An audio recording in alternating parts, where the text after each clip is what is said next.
Hello, Rare Indie Game Clinic evening stream because the kids are off school and my schedule is ruined. Welcome to Fame or Folly. You may have seen me play this game before.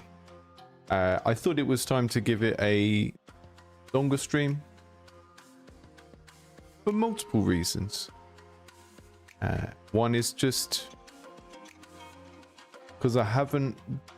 Well, I've been playtesting this on and off for a few months now, and I'll tell you why that is in a moment. But I've sort of got to a stage with it in my last playtest where we had a kind of deep run, and then it kind of got into a mode where it was a little bit too easy, and it felt like I'd have to like deliberately throw the game in order to lose it. So I'm quite interested to see the new build and see how that is improved upon. I know the dev has been doing some tweaks and stuff. And then I have to give a disclaimer at the beginning of this one because Charles, who made this game, is kind of one of my mentees. Right? So Indie Game Clinic is funded through Patreon. There are various tiers. Most of them are like normal Patreon tier prices. And then I put a kind of top tier on for people that wanted one-to-one mentoring, and I only do a few of those. I was doing 5, I'm doing 7 a month now, and I sort of limit how many I do because I can't do that many. I can't keep track of that many people's games at once, and also because that kind of mentorship program, I tend to only open it up to people who are already working on games and kind of know what they're doing, because there's specific stuff that I can help someone with that has nothing to do with like the hands-on game engine-y type stuff, right? So when people come to me for mentoring, it's kind of like they already know what they're doing to an extent, and they need help with kind of design guidance and some of the kinds of stuff that a producer would do, like just making sure they're working on the right thing in depending on what project stage they're at. So Charles is one of the people that I've been working with in this way. So I have to kind of flag this up because it's almost like a commercial sponsorship, right? He's kind of paid into the Patreon to get some one-to-one help, and you know, I'm showing the game as part of it, and I'm doing a more intensive long play test as part of that. But I think the thing to emphasize about this project is what the kind of process this went through was when the dev first came to me, was sort of working on another project and realized that he could make games if he wanted to, I guess. And then from there we had a conversation about like, what would you really want to make? Like, what do you really care about? Like, what type of game are you an expert in? And the thing that I really like about Fame or Folly, like, firstly, it came together really quickly. Every time I saw this game, there had been so much added. Things changed, moved around. It was a tabletop simulator prototype first, which is a very, very clever way of prototyping a card-based game if you want to go down that route. And since we've seen him sort of post it on Reddit and stuff like that, and some of the feedback has been like, there was a very good exchange about, you know, this is a game that is rooted in balatros to some degree, and you'll see how in a minute, but it's got some key differences. And there were folks being like, oh, I wish people would stop trying to copy balatro. But the thing is that this game has been made by someone who is a real hardcore balatro player and understands it very, very well. And I think there's a big difference between making a game in a popular genre because it's popular and you think that's the way to do well, which is, I would say, a lot of people that chase the current hotness are sort of working in that kind of way. And, you know, there's a difference between that and making a game in a popular genre because you love it and you think you've got some sort of contribution to make in that game genre. And I think this game very firmly fits in that category. It's a balatro-like, it is clearly a love letter to balatro, but it's got its own stuff going on. It's got its own kind of unique mechanics. It's not trying to rip off the art style or anything like that of balatro. It's got its own creative direction. I really like this kind of Renaissance. It's kind of fantasy, but it's that kind of early modern period fantasy that you get in like Warhammer Fantasy, where everyone kind of has Tudor clothes on. So you've got like magical elements and not the usual medieval setting that we see in a lot of fantasy. And just a really interesting push your luck mechanic. So if you've played, there's a board game called Quacks of Quedlinburg, which is a push your luck game where you draw tiles out of a bag, and when you draw too many of a thing, you'll bust. So it's using the mechanics of a game like Blackjack and a bag building or deck building mechanic. And this game is doing that as well. And another game I would liken it to was about 9 months ago on the channel. We had, I think it was called Rogue Jack 21 come through, and I looked at that, and that was like a Blackjack based deck builder. And there was a similar game, the Yogscast game, Dungeons and Degenerate Gamblers, which I was kind of comparing it to at the time, and I didn't see loads of depth in that, right? But the thing is, when you've got a stick or twist game, right, something that uses the base of Blackjack, do I draw another card or do I not? That action, that decision that you make as a player isn't very deep in Blackjack, because in Blackjack you're just judging everything based on how far away from 21 are you. But if you sort of abstract that mechanic out, you can do quite a lot with it. And you'll see how this works in Fame or Folly. So what I'll do in the first kind of 5-10 minutes of this stream, because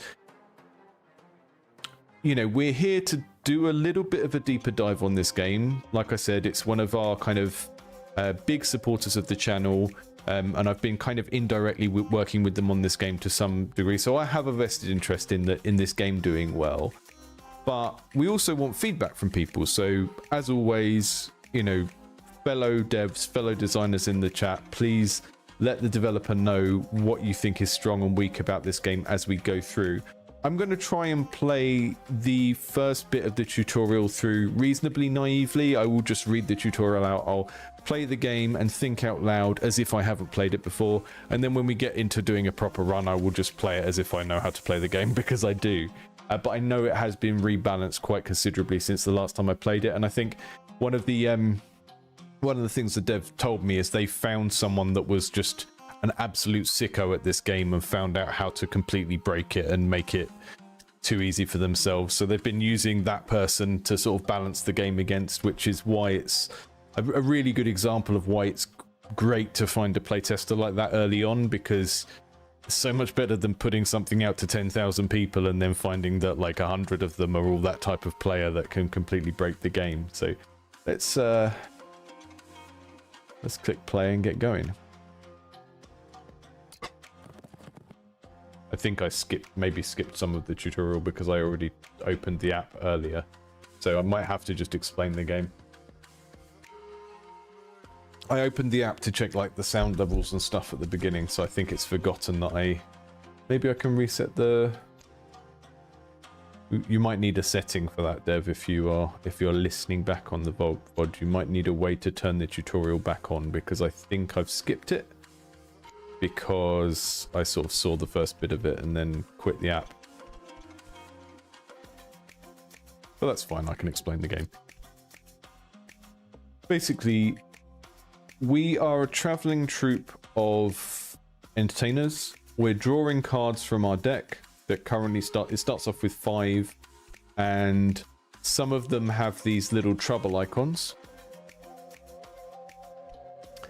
And when we hit, is it 5 of that number, then we bust. And when you bust, from menu reset profile. Okay, cool. Okay, menu, let's do that then, just so we can see the tutorial properly, because I think it's helpful to show people the tutorial in this kind of reset profile. There we go.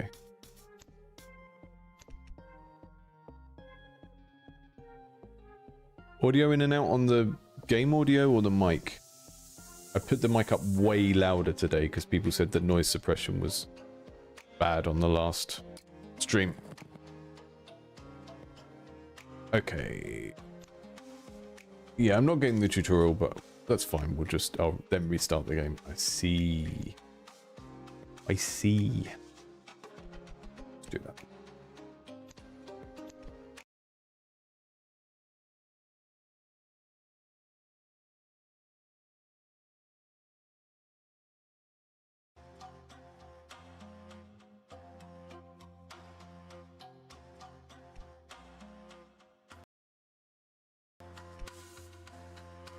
There we go. That's fine. I think we're just not going to see the tutorial, but that's fine. It's reasonably self-explanatory. Basically, we're drawing cards, and we don't want this to go. We don't want this to go above the number, right? And we can never make that number higher. We've always got like only 7 points of trouble. So this is trouble. It's tension. Sorry, I thought it was called trouble. When the tension reaches the top, we get an outrage. And when we get an outrage, it means we lose our approval scoring from that round, right? So we've got 7 days to try and hit 400 points to beat this town. So we're in the hamlet. We're trying to impress the people with our troop. We need to get 400 points. We've got 7 days to do that in, which is more than enough. And then these are our currencies. And we're basically just drawing like blackjack. But occasionally we're going to get some trouble or some tension. I'm going to keep calling it trouble. And this is the point in the tutorial where it would tell me to hold, because drawing her is going to put me up to 7 out of 7 because that's all I've got left in my deck, right? So we're going to hold at that point.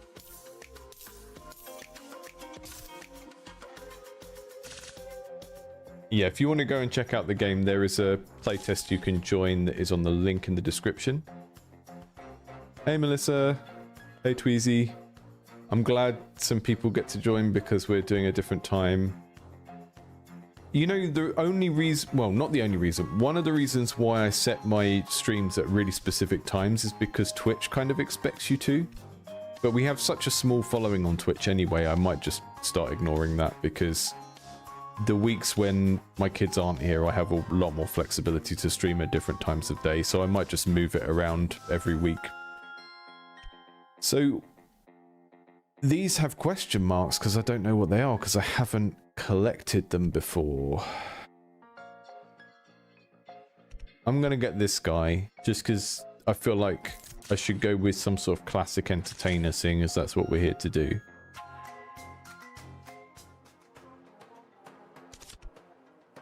I think another thing this game does very well is it's a good example of how you actually can kind of get away with mixing art styles like pixel art and vector graphics and stuff if it's done in a really, really consistent way with an internal set of rules.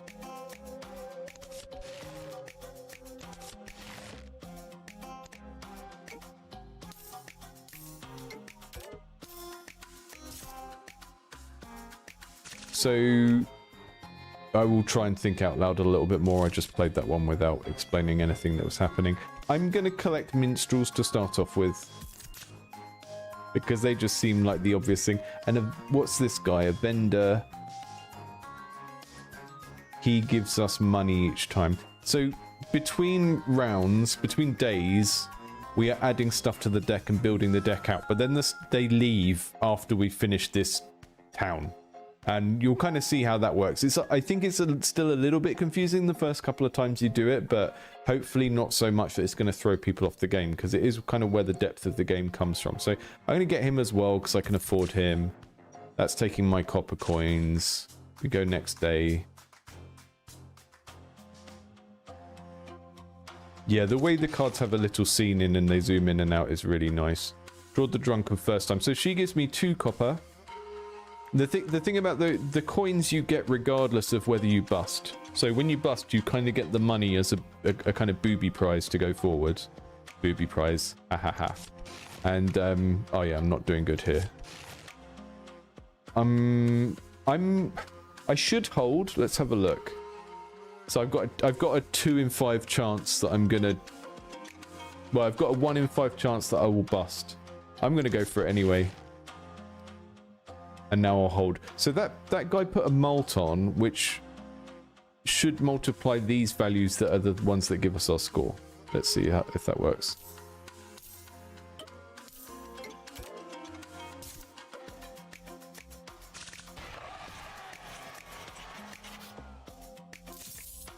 We get some silver coin, and the silver coin is for like the more long-term stuff. So we move on to the next town now. And what's that? 3 malt for every 10 silver owned. Okay, that's not going to become useful for a long time because it's going to take me a little while to save up the silver, but that seems like it might be good to have for later on. What does this one do? 5 malt per mystic and vendor pair played. That could be a fun thing to build towards. And I've got 1 vendor in my deck already. I'm gonna go for that. We're going for mystics and Dragon Alley. That's a great little pun as a Diagon Alley joke.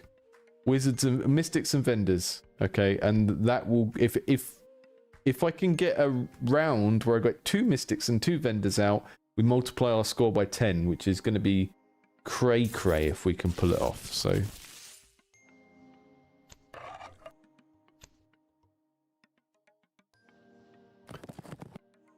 okay, 12,000 this time. So this is 3 times more difficult than the last one. So I still have the deck that I've built so far. I will have it till the end of that little run of towns, and then we'll start building our deck again. I think that's... Minstrel... yeah, okay. That's going to give me more coins now because I've got a minstrel. Keep drawing. Oh... I'm going to hold there. I feel like I should stick on 4 when I've only got a 1 in whatever chance of busting, but we have so many days, there's no point in wasting an early day. Okay, we want vendors and mystics, so we want more vendors. That synergizes with wardens, which isn't good for our Dragon Alley build, so... This one gives us 4 more copper if in position 3 from the end. That's incredibly specific, but I'm gonna try it.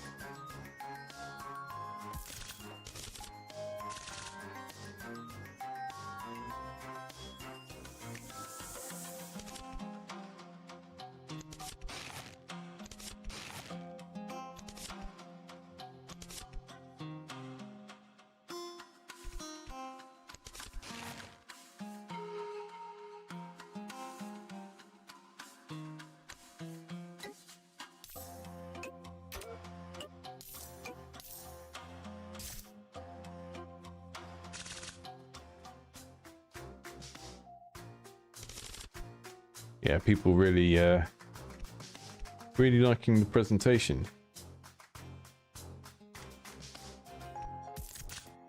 We're just going to go all in on vendors in the early game. The vendors mostly give you money, right? We're making the worst Ren Faire. We're making a Ren Faire that is just food sellers and no entertainers. It's fine. It's fine. What do you mean there's supposed to be entertainment?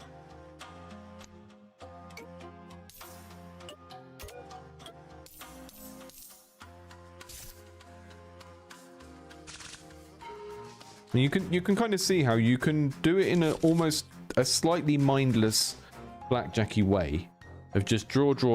Okay, I'm on 4 out of 7 or 5 out of 7. Stop. But when the positions of these kind of start to matter, and that kind of creates bigger swings in the randomness, and then also you've got cards that basically because some of the cards care about positionality and how many of this you drew or what order they're in and stuff like that, the kind of deck building part of it starts to matter a lot more than it would do if it was just kind of straight blackjack with normal playing cards.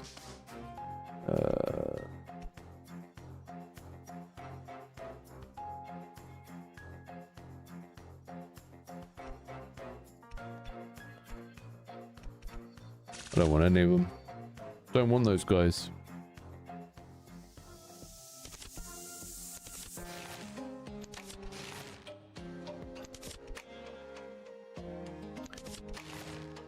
Ooh.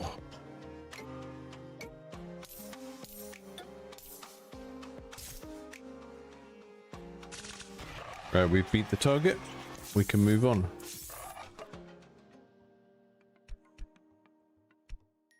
But there's nothing I can get there. Yeah, I really like push your luck mechanics in games.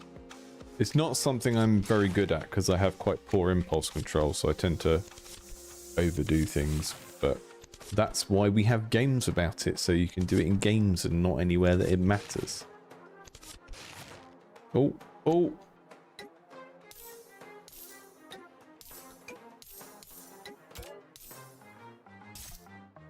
I can't do real gambling. Just can't be allowed.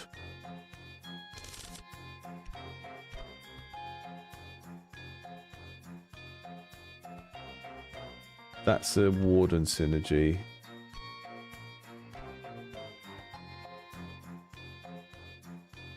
Oh no, I'm gonna just keep trying to.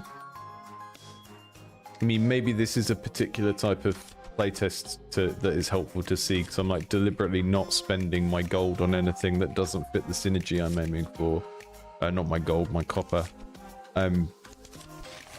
And I guess that's how some people will play. We'll just sort of amass the currency until we actually get something that we want. But I don't think I've got mystics unlocked.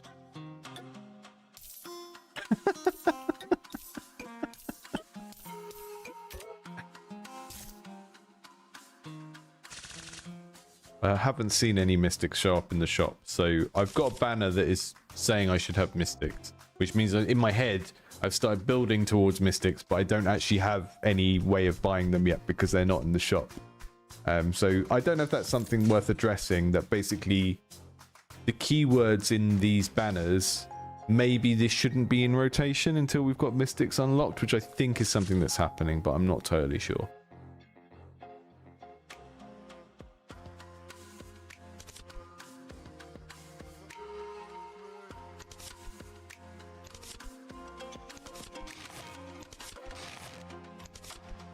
I mean, I've told the story on stream of why I don't even know the basic runs in poker, and it's because I went to school with quite a lot of people that were considerably wealthier than me or came from quite well-off backgrounds, and when we hit that age when everyone started learning poker, I just thought, I do not have the money to be losing money on random things. So I just never participated and I never learnt the rules, and then that put me off for the rest of my life. Oh, we need to buy packs. Why was I missing that? Why was I not?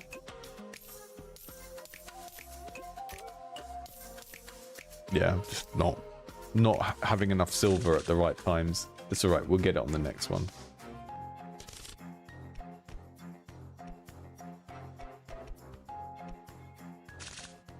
I don't want any of these guys. I just want loads of copper.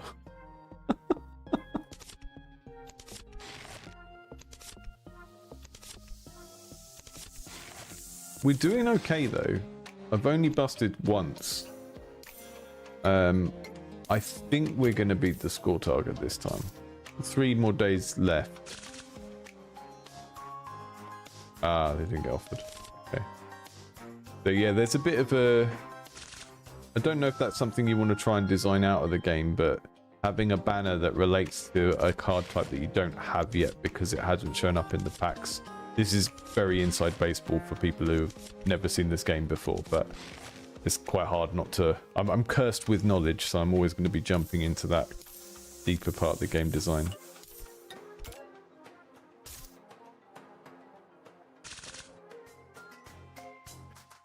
Pesky Counter-Strike crates.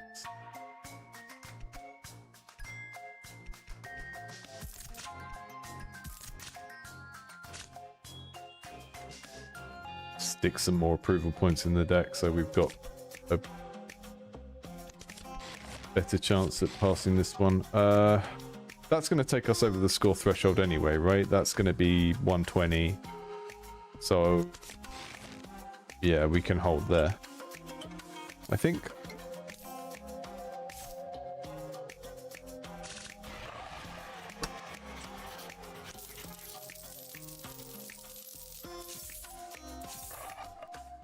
There we go. Now we can start building towards our mystic thing. What does she do? Discard 2 from play. That's pretty helpful. That means we can really start to cook the books. So I'll let you in on a little secret as well. Whenever I've played this in the past, I've never gone with mystics. And one of the reasons for that is when I'm first learning a game, if there is like a type of thing that introduces more complexity or like a more active mechanic that I don't feel like I'm ready for yet, I will usually just ignore it. And mystics are kind of like that in this case. So the mystic card suit or class in this game introduces a lot of these mechanics where you can actively do stuff like the kind of scry mechanics in Slay the Spire, and that's really neat, and I'm really glad that it's in the game. But I haven't really played with them much up to this stage because that's how I make a game easy for myself as I'm kind of learning it, is I just avoid the more complex options.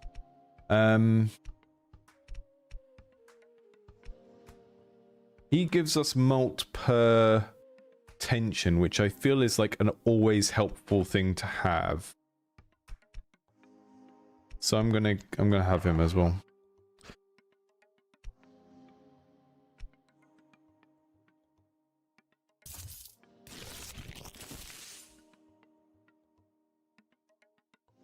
Right, we've got 2 items. These are like consumables. They're kind of like potions in Slay the Spire, so we can copy these. We're definitely going to take the one that turns a trooper into a mystic, because that means now we'll have 2 mystics in our deck, so we'll have that chance of creating 2 pairs of mystics and vendors and triggering this twice and getting a 10 times mult, which it will be really good when we pull it off. Oh, I only acquire 1 of those. Okay, that's fine. That's fine. Hey, KP. Speaking of poker,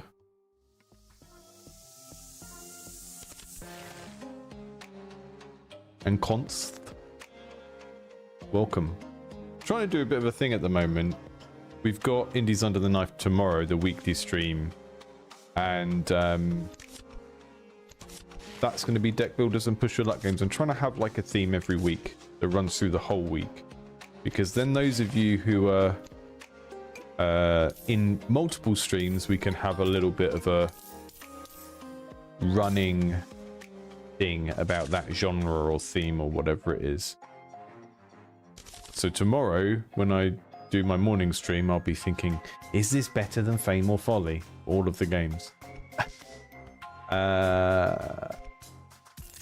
We want her. And then I want to use my stone to turn someone else into a mystic, I guess. Or maybe we don't want to do that too early, though, because I don't know if they stay a mystic for the rest of the game, or if it's just for this set of towns.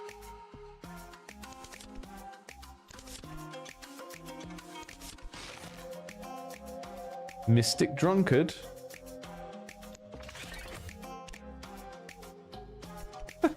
I'm doing it. We've all met one. Who amongst us has not been in a bar and met the local Mystic Drunkard? Amazing. He's going to be a mystic forever. It's Frank Gallagher from Shameless. That's a very niche reference.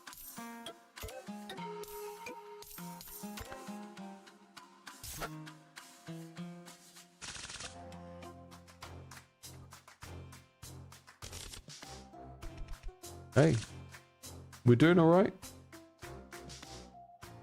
2 days down, about a third of the way there.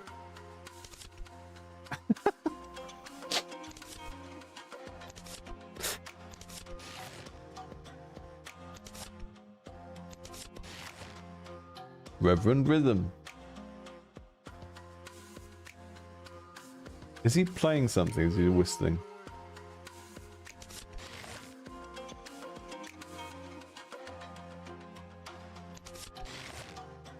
Okay, that's us done.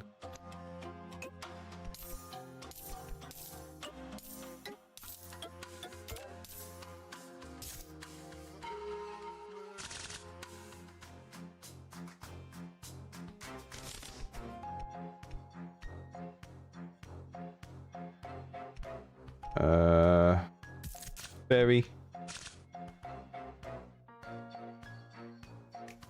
We got, this is our first, well no actually, yeah, we got, what have we got in our deck? We've got 3 mystics now, and we got 1, 2, we got 5 vendors, 6 vendors. We've got a very good chance of getting our 10 malt.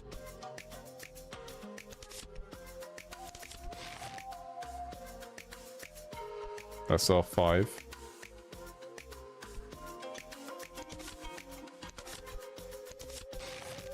Ugh. Yeah. The drunken mystic triggering the Dragon Alley multiplier. Hell yeah.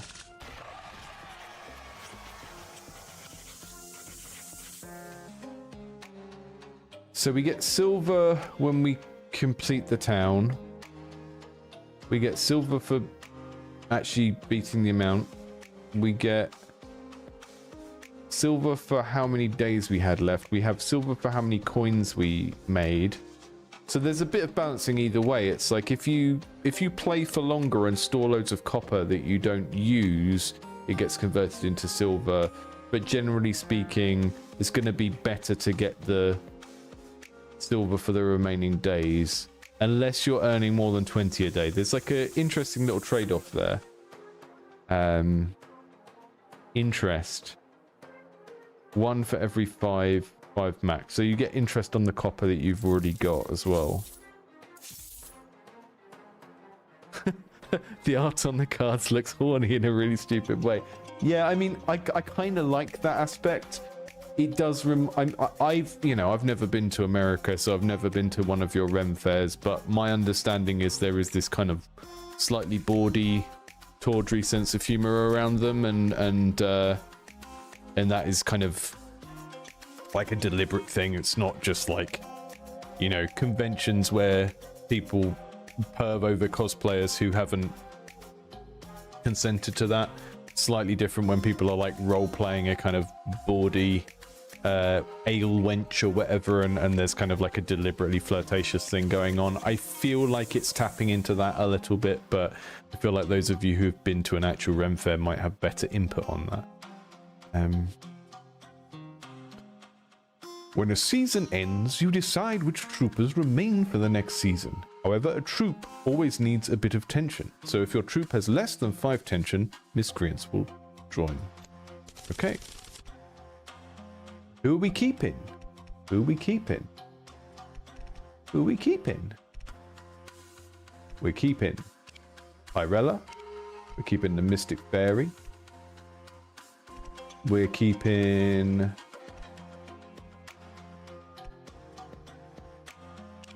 these guys.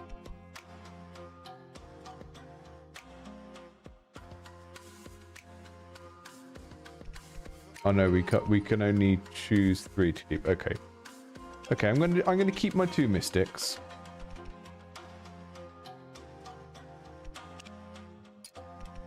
And 1 of these guys.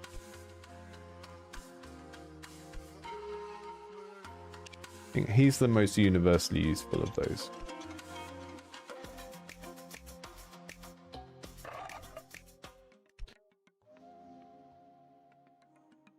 Shop rerolls cost 2 less.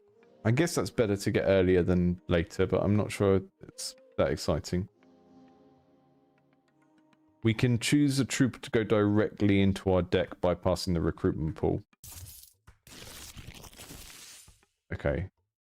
So we've got our 6 out of 6. This is who's actually in our deck until we finish the current little run of towns.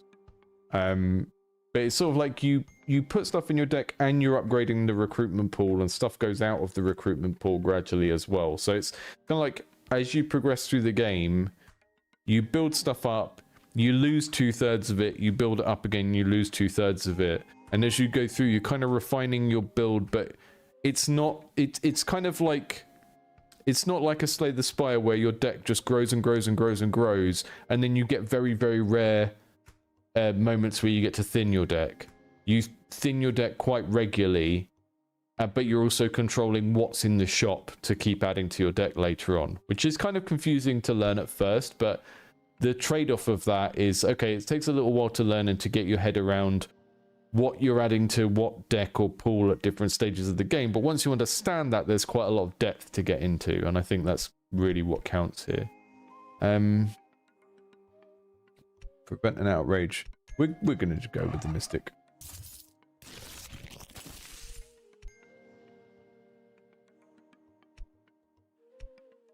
Yeah. I remember hearing an interview with a guy that was a blacksmith at a Ren Faire, and he was there to be doted on, let's say. That's the thing. Melissa is basically saying you need more slutty men in your game. I think that's what we're getting at here.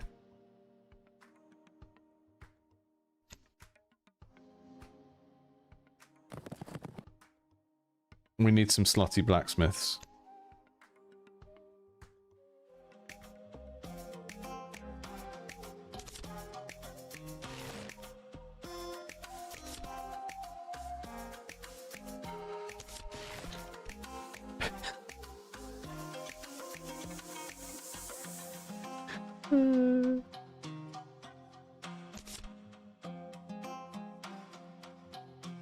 This guy needs to be in the last half of the troopers for us to get the coins. So let's do 2 more here.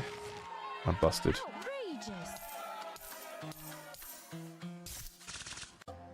Hasn't happened very often. I'm probably playing too conservatively because I haven't busted that often. We're only 1 day in. Right, mystics and vendors. What's the balance looking like? We need vendors to trigger our thingy.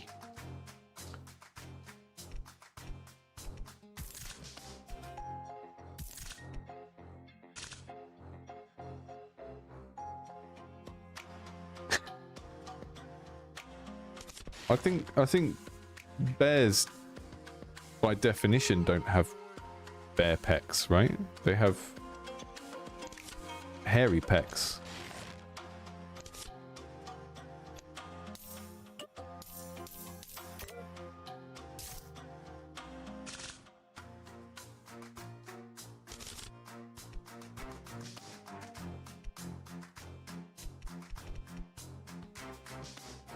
Right. This Dragon Alley banner has made my choices very simple because mainly I want to just keep a 50-50 split of blue and green cards.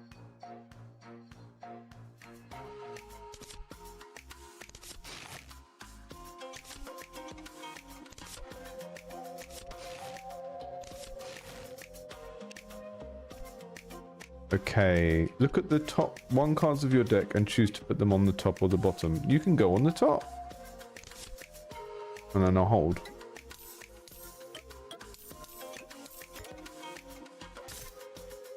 What? Did I trigger? I triggered it 3 times. We got 15 times mult that time.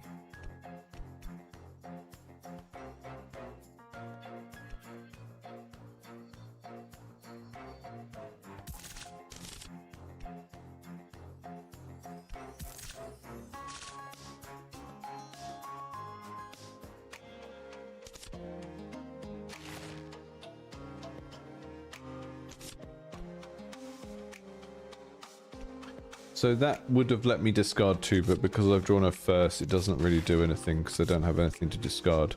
I can't go back and trigger that. It only triggers as she draws.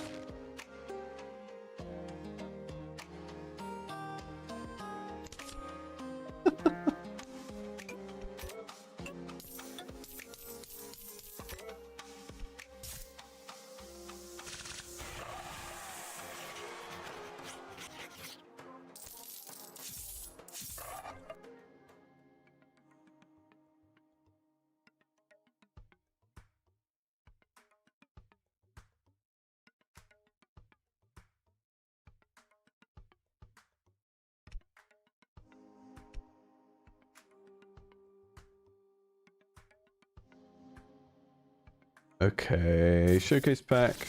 We're going to pick 1. They're going to go straight into the deck. Keeper of the tempo.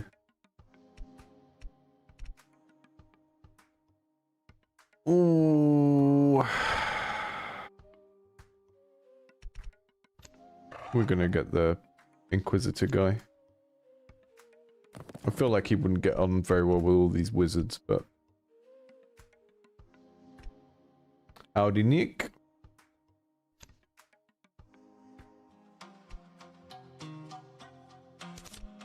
Howdy, try hard. That is someone's screen name. I'm not just calling random people in the chat a try hard. Believe it or not.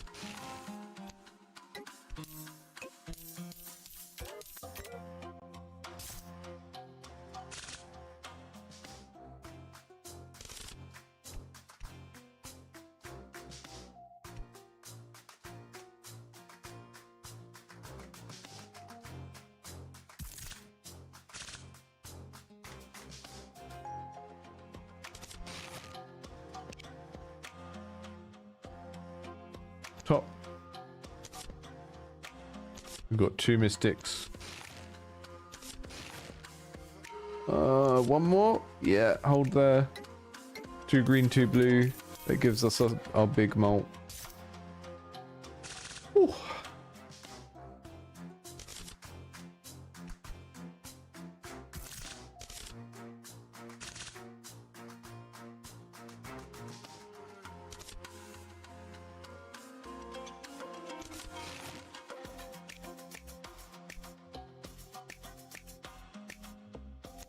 Top.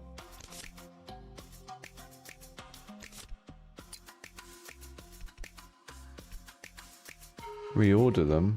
Oh, okay. If in position 3 from the end, you go over there. That's it. Right, and then we need to draw 2 more. I don't want to discard any of those. Right, so she gets extra copper because she's 3rd from the end. So I'm gonna hold there. And we get our 15 times mult because we got 3 pairs. Hey.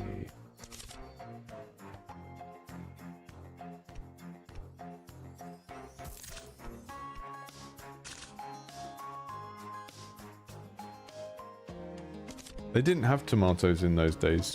But you're right, that is... We do need some rotten veg thrown at us when we get an outrage. Discard 2. Discard him.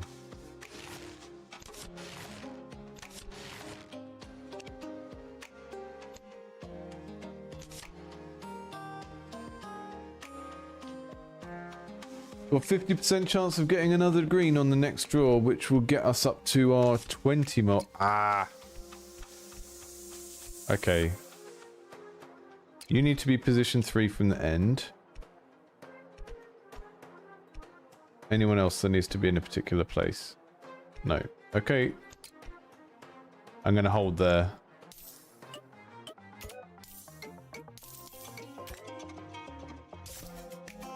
I really do like the mix of like, there's a mode of playing this where it's quite casual and you don't pay super high attention to everything. And then there's a mode of playing it where it's a lot deeper and you're like using these more active cards and looking for the synergies and stuff. And I guess there's a point in the game where you sort of have to do that, but when I've played it in the past, it hasn't really forced you to do that kind of deeper mode of play unless you really wanted to. But maybe with the new balancing, it kind of that crossover kicks in a little bit earlier. I'm not sure.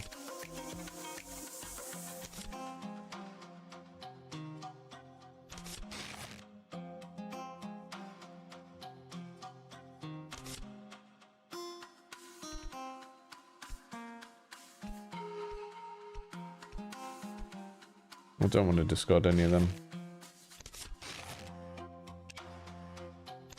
Down the top. And hold.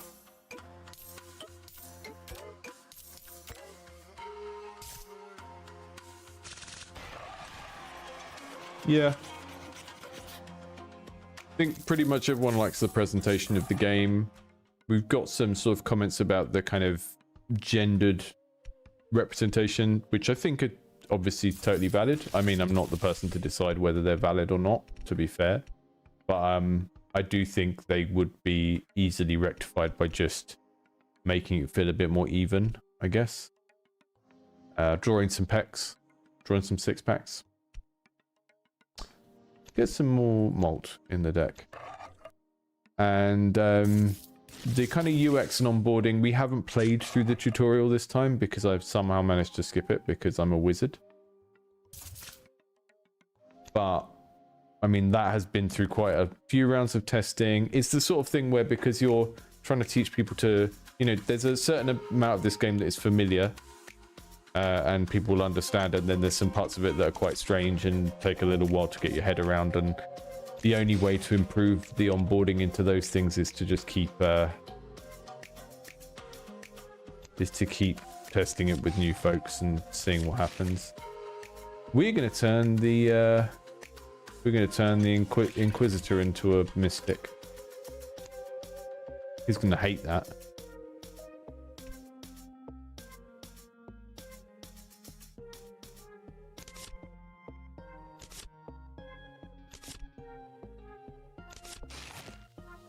Hold.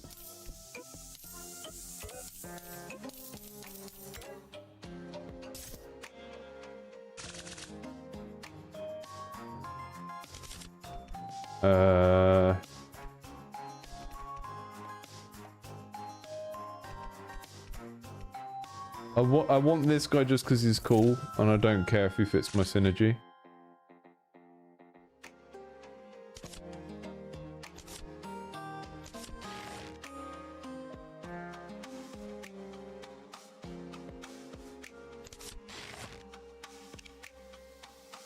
Oh.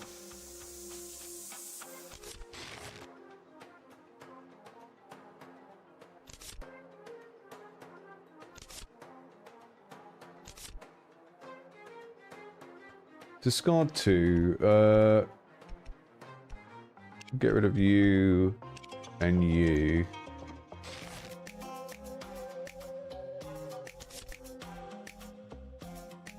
Hey, speaker.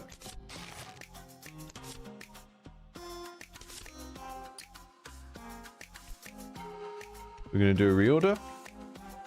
This one needs to be position 3 from the end. She's already in the right place. We're going to leave her there.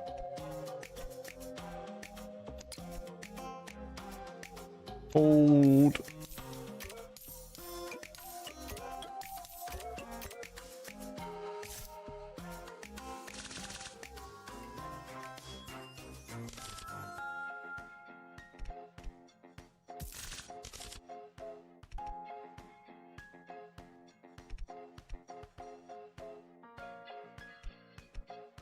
Approval for every vendor. We've got a lot of vendors in our deck, so let's go with them.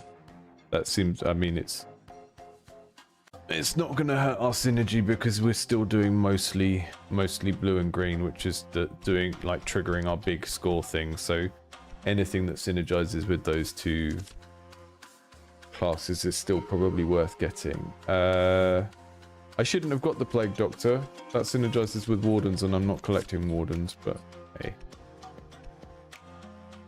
Last half of the Plague. Yeah, okay, put him there.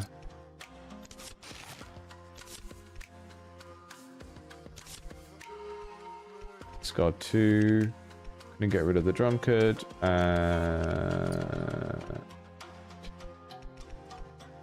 Yeah, that's it.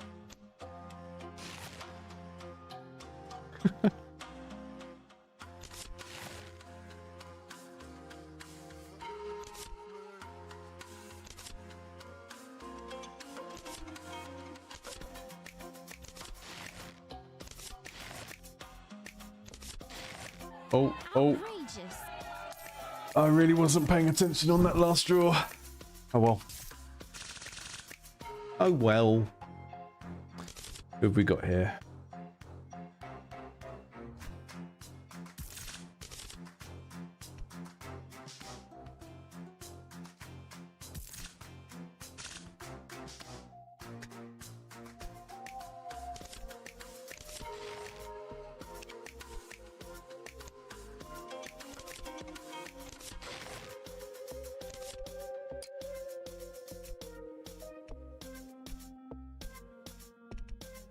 So I learned an interesting thing about the history of the Ren Faire was that when they first became popular, you had an influx of what are they called? Actors, I guess, from the Hollywood communist purges. So when those happened, you had a bunch of actors that couldn't work. They were like really, really good actors that had been doing it for a long time, like quite high status actors who'd been purged. And a lot of them went and joined the Ren Fairs. So you had people working at Ren Fairs who were like massively overqualified.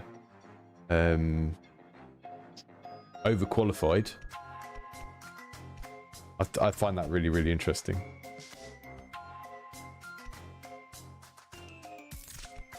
Just imagine going to a Ren Fair and like Patrick Stewart is there.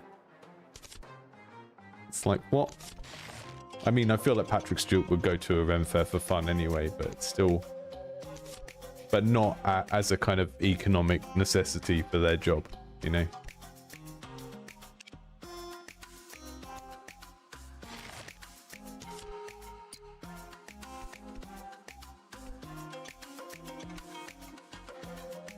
Position 3 from the end, you go there. Draw 2 more. That will trigger her. But we've only got 1 tension, so we probably want to just keep drawing anyway.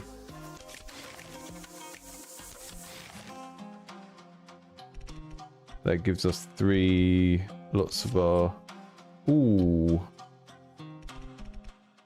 We want one more green card to get our pairs. Not going to happen. We still get a...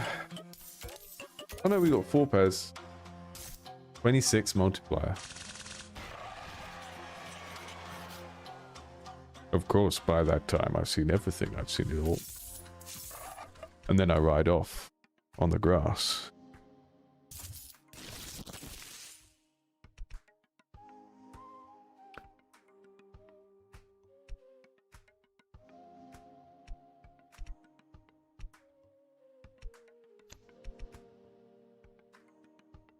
Okay, I'm gonna add a warden because I keep getting things that synergize with wardens and I don't have them.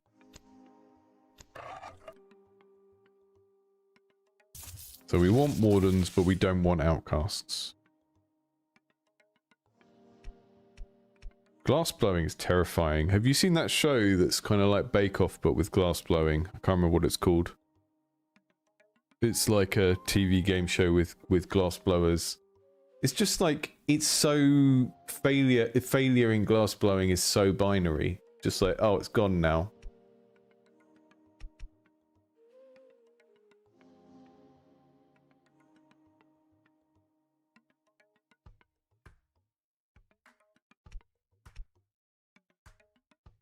These are both minstrel synergies. I don't want them. Don't want them. Blown away. Blow off. It is called blown away, but I like the idea that it would be called blow off. The Great British Blow Off. Just a farting contest on Channel 4.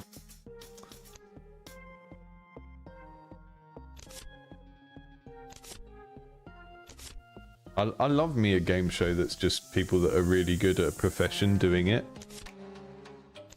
Probably the best use of the TV we've come up with. What's the one with blacksmiths? Forged in Fire. That's great as well. Just like, we've got a big fake head and we want you to make a really good tool for smashing it. And then they all make maces and they smash the head. That's a real show. That's what Forged in Fire is. It's the Great British Bake Off, but instead of being in Britain, it's in America. Instead of making cakes, they're making medieval weaponry. And then instead of eating the cakes, they're using the medieval weaponry to squish a guy. But it's not a real guy, so don't worry. It's just great.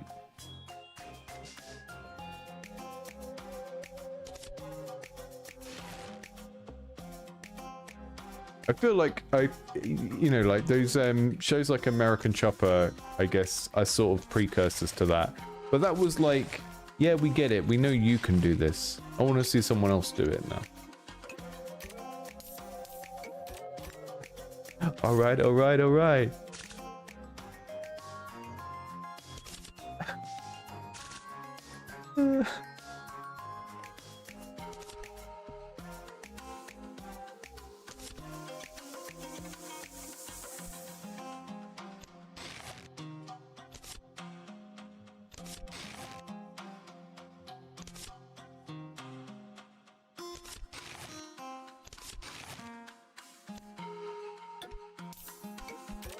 So I think we're just about hitting the point in the game where the score targets get quite big. And if you look at how long I've been playing, so we had about 10 minutes preamble. So we've been playing about 45, 50 minutes. So if this is the tipping point now, bearing in mind I'm playing a lot slower than a normal person would play this game because we're having little asides and I'm thinking out loud and stuff.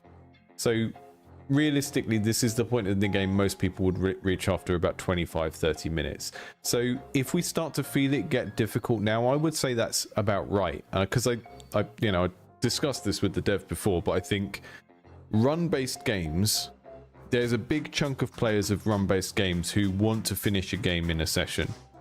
Like, for example, if I play Slay the Spire and I get 2 acts in and I have to stop for whatever reason and I come back to the game, I will usually quit that run and start a new run because I like experiencing the entire run in one session. I'm not saying that's a universal experience or something that everyone does, but I think it's often better to aim for a run length that is about 20-30 minutes, because then players can either play an entire run in one sitting and win, or they lose halfway through and they have time in one sitting to play 2 or 3 runs, or, like, you know, start again or whatever. I know there are a lot of people who prefer in run-based games like roguelikes and stuff to be able to play a whole game in one sitting.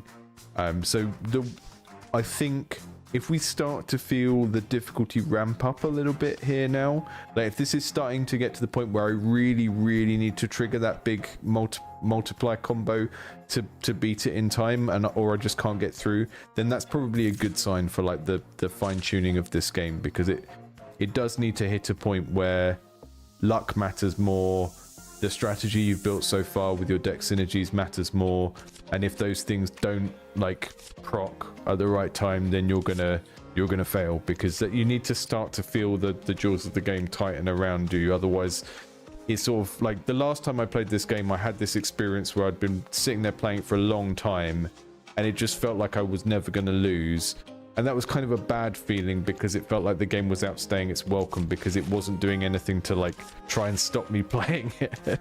And at that point it started to feel like an activity rather than like a game.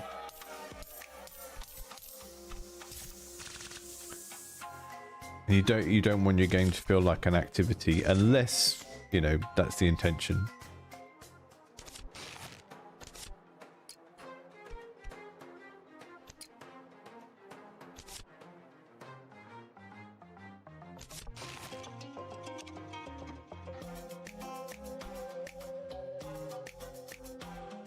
Oh.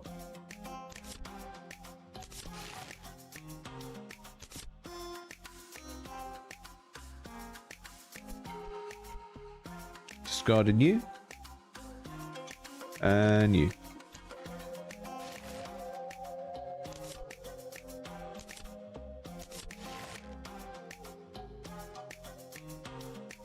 There's only one in whatever chance that I'll get a 3 now on that. Okay, I'm holding now.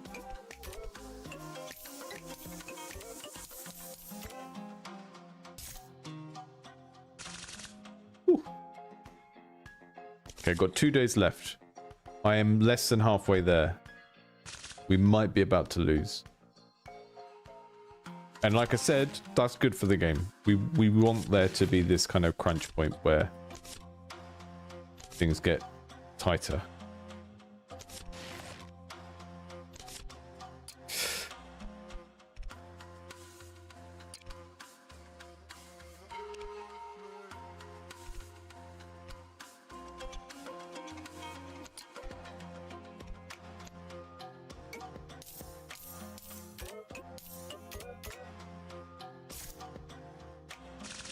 Not good enough. Not good enough. What have I got here? What does this do? That doesn't do anything that's of any use to us right now. 10 mult if an outcast is not in play. Okay, we're taking them. That's maybe good. Do I have one outcast in my deck? No, 2. Okay. I don't think we can really rely on that.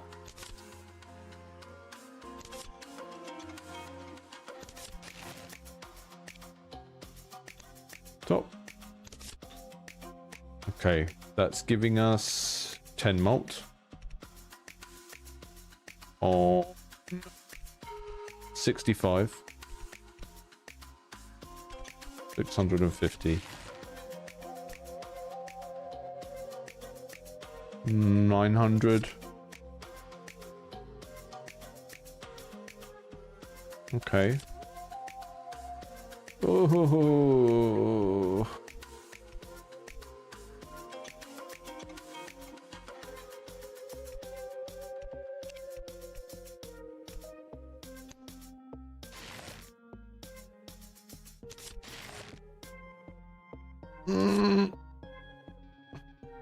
I don't think I've done it, but I need to hold.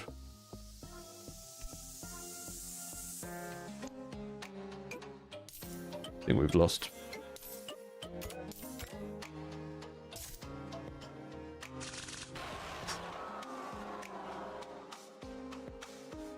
That was good. We hit a point where it got really, really crunchy. I am going to do one more run this session. Because I scheduled to be on for 2 hours. So, but that was good. And like, players will play faster and looser than I was. So I feel like you will have a fair amount of players that are playing for about 20-30 minutes before they lose. You know, if they're playing a little bit faster and a little bit more reactively than I've been doing, they're not talking, they're not thinking out loud on the stream, all of that kind of stuff. 20-30 minutes to hit a point where you might usually lose. That's quite good. So we're going to go back to the main menu.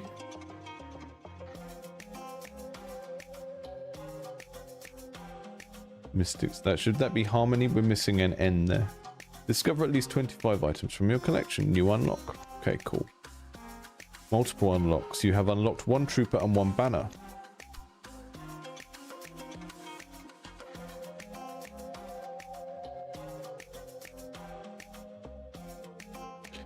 So we can start a deck with Mystics. Charmonics, the Charms and Harmony. I'm gonna...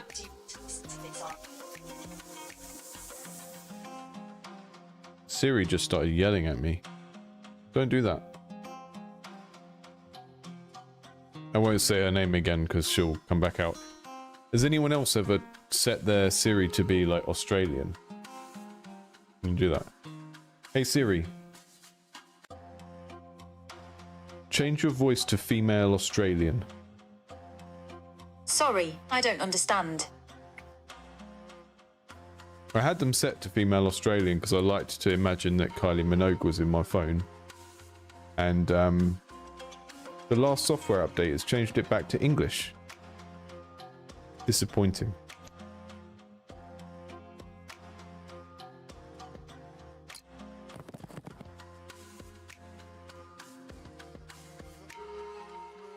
Okay, I'm doing the same basic run again with the standard deck, but we're going to try and build it differently this time. I'm going to try and do a Warden-based deck and build around that this time.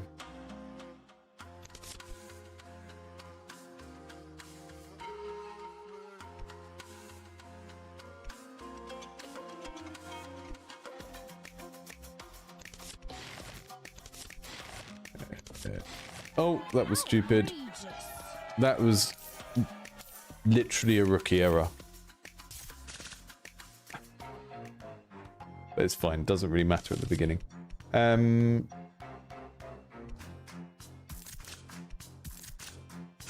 Minstrels.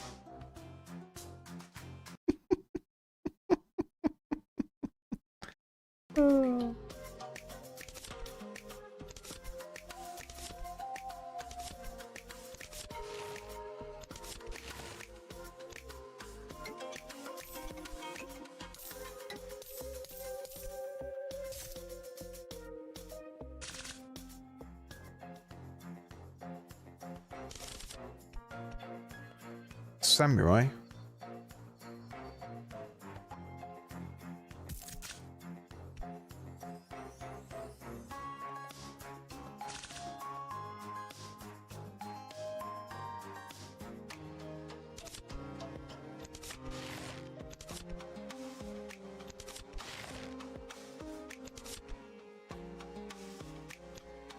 There we go.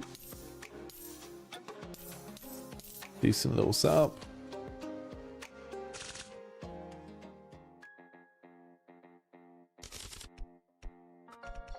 I'm still laughing at Bogan Siri. Which...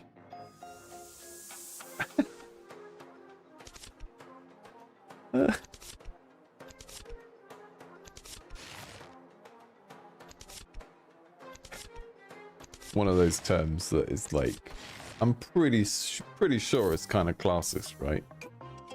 But I don't know if you actually have that discourse about it in Australia. We had it about in the UK. We had this about chav about 10 years ago, where it was kind of like realized that that was like a deeply classist term. Someone wrote a book about it. What's his face? Columnist, can't remember his name, wrote a book about it. And then it was like, yeah, let's stop calling each other that.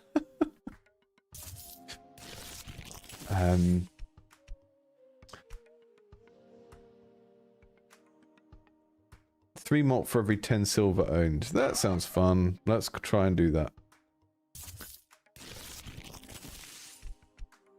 Okay. Warden.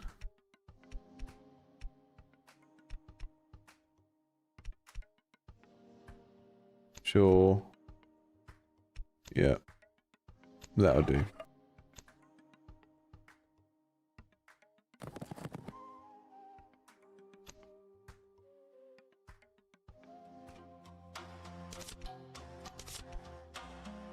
Hug a hoodie.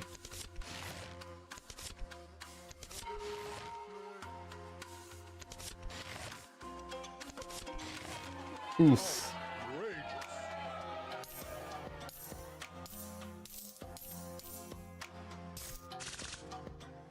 I mean, the weird thing about the word chav in the UK is that it's a traveller word.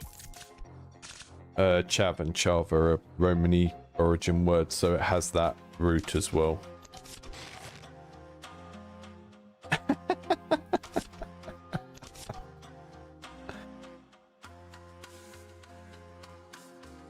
In Oz, we only have posh or bogan. Amazing. I learnt about dunny tickets this week. I don't know, I expect most folks here haven't listened to the Game Developers Library podcast that went out yesterday, but Tom was teaching me about dunny tickets, which is a fantastic term that I'm going to be... We don't even call a toilet a dunny, but I'm going to start calling a toilet a dunny just so that I can say dunny tickets, because it's good. It is like redneck, yeah.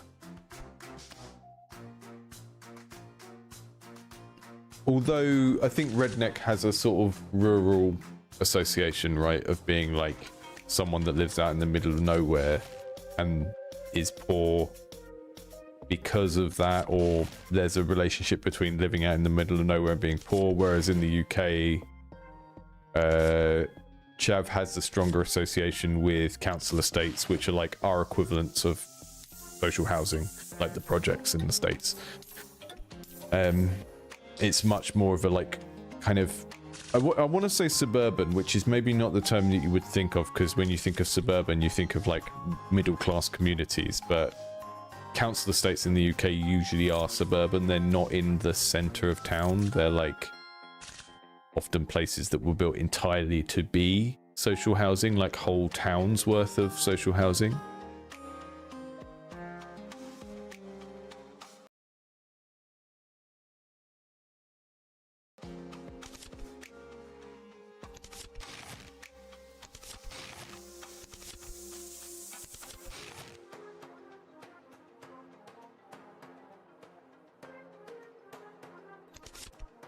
Samurai's giving us malt every time. Love the fact I've got like just got all these drummers and lute players And why is there a samurai here? We don't care, it's just cool. I do find this a lot, like when I'm playing board games and card games, because they're reasonably abstract, you just end up telling these like goofy little stories about what your stuff is doing in the game world because it's like not there. So you sort of can end up reading into it in funny ways, which I think is one of the strengths of games that have this like middle ground between, oh, there are cards with characters on and I can see they're interacting in some abstract way and I can just sort of add my own story onto that if I want to do it. I had that with a game of, I think the funniest moment of that I was playing a game of Dominion once, and I had some card that was like sacrificing, and then I think I was sacrificing, I can't remember what the other card was, but it was like lawyers or administrators or something. It was something bureaucratic, and I was using like a ritual sacrifice card repeatedly on that card, and I was just thinking, what's going on in this kingdom? What is this economy built on?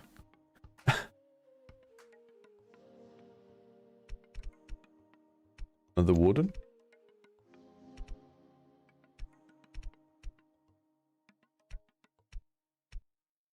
I'm gonna get that mystic because having a discard seems to be always helpful.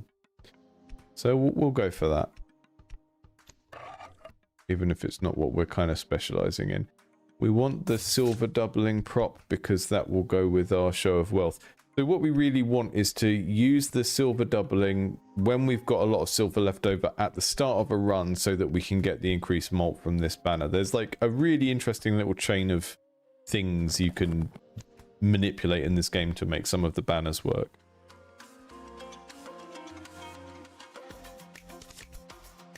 Yeah, I wish more people that wanted to make deck builders had played just the... I understand like telling people to play card and board games is like they're expensive. Not everyone has access, but a lot of places that have a game store will have like a, you know, cafe day where you can go and just give them a couple of quid to play things for hours. And you can really tell when a video game that is based on card or dice games is made by someone that actually plays them versus made by someone that has only played video games based on them. There's just like a much deeper understanding of the design space. But then you also have the video game layer of just some things don't work very well on a screen. Like I really struggle to find video games that use dice that make it feel good, and I'm not sure why, but I just always find dice in video games very, very unsatisfying. I think Baldur's Gate did the D&D dice very, very well in terms of like all of the tension building when you're rolling the dice, but yeah, most of the time I just don't find they work.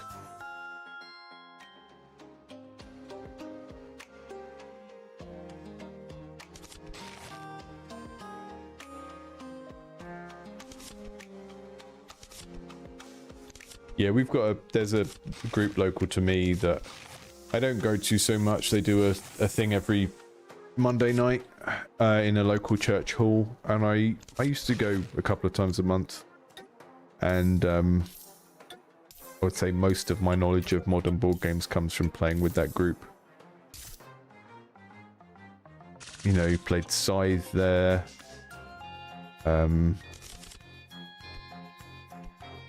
played quite a few of those big dudes on a map games, like what's the there's the guy that made Blood Rage, Eric Lang. Really like Blood Rage. Also made the Japanese one with the like samurai and massive monsters fighting each other. Can't remember what that one's called. Those are the types of games that like you really do need 3 to 5 people to play because they just don't work very well as 2-player games. So if you don't have a group, then you just flat out can't play that genre of game because the king making becomes too strong when you don't have enough players.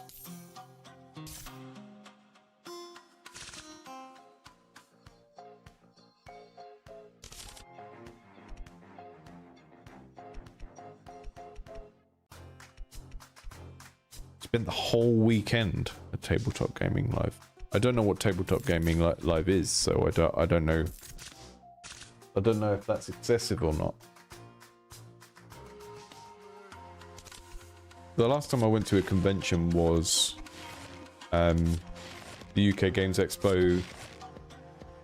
When was that? 2022, I think. We had some students that had made board games, and we managed to have like a university table at the expo, and that meant students that had made board games during their degree could take them and like playtest them live with people. It's quite nice. One of the benefits of working in education is you can sort things like that out, so you can get into things like get students in so they don't have to pay.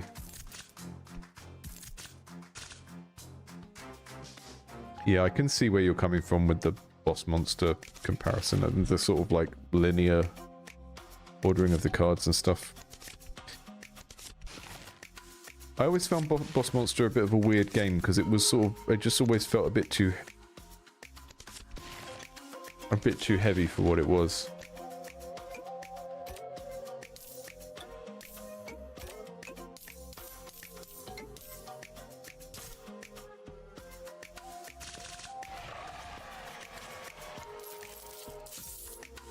Hell yeah. Right. Do I want to save my silver? I don't think I do yet. 10 malt if you play less than 5 troopers. Just a flat out 3 malt. That feels cheesy, but I also should probably go for it, so I'm going to.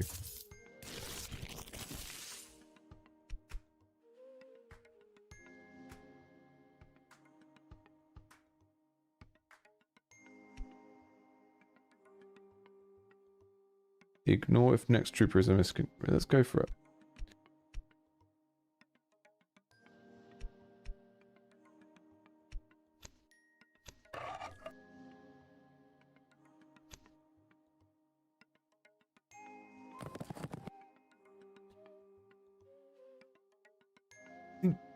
Yeah, the thing that I always found weird about Boss Monster is like, I like it. I enjoyed Boss Monster when I played it, but I felt like the theme of it being a board game of a video game was always going to appeal to someone as being like their first board game, right? Because you're using the theme of it being video game graphics to get a new person into playing this type of game.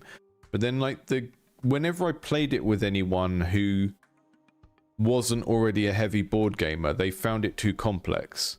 And it's not that complex, but as like someone who looks at it and goes, I want to play that because it looks like a video game, and they don't really play board games very much. I always just tended to find it really difficult to teach for some reason, which is weird. It shouldn't be. I think part of it is that there's a lot of like individual rules being on the specific cards. And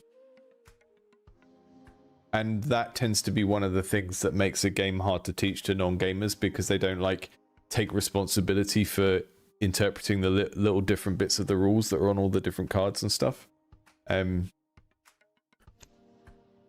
It's one of the reasons why what's it, the haunting, I always forget the name of that game.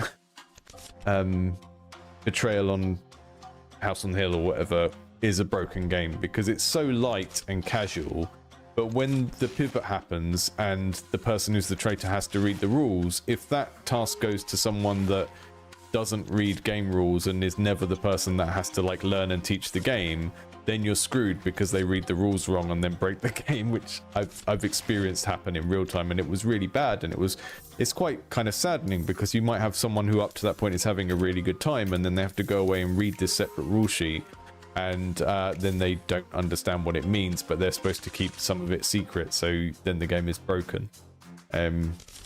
Really weird sort of accessibility mismatch there. I'm gonna go for them.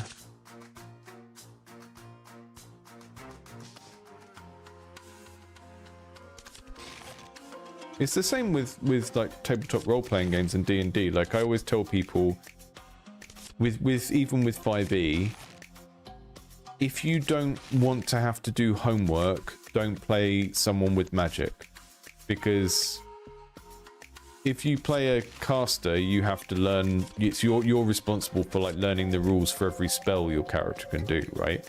And that means that you're going to have more homework and stuff to learn about and in remember. So if someone who can't be bothered to do that is like, I'm going to be a bard, I'm going to be a mage, it's like, no, you're not. That's always my kind of session zero caveat when I'm DMing for new people, is basically telling them like, you can be whatever you want in this game, but bear in mind the characters that cast spells have more rules to learn, because every spell is like its own little set of stuff, and you need to learn that because you need to understand what you can do. I'm not going to like internalize every single spell you pick. You're going to need to be the person who understands and learns that rule. And I think that's in some ways that's a good thing about it, because it's very flexible and you can just be a dude that bonks people on the head, or you can, you know, build a character that is based mostly around roleplay and not around like tactical management of spell slots and stuff. But as soon as you go in the spellcaster direction with D&D, you have to learn a lot more than the other players, I think. Select troopers.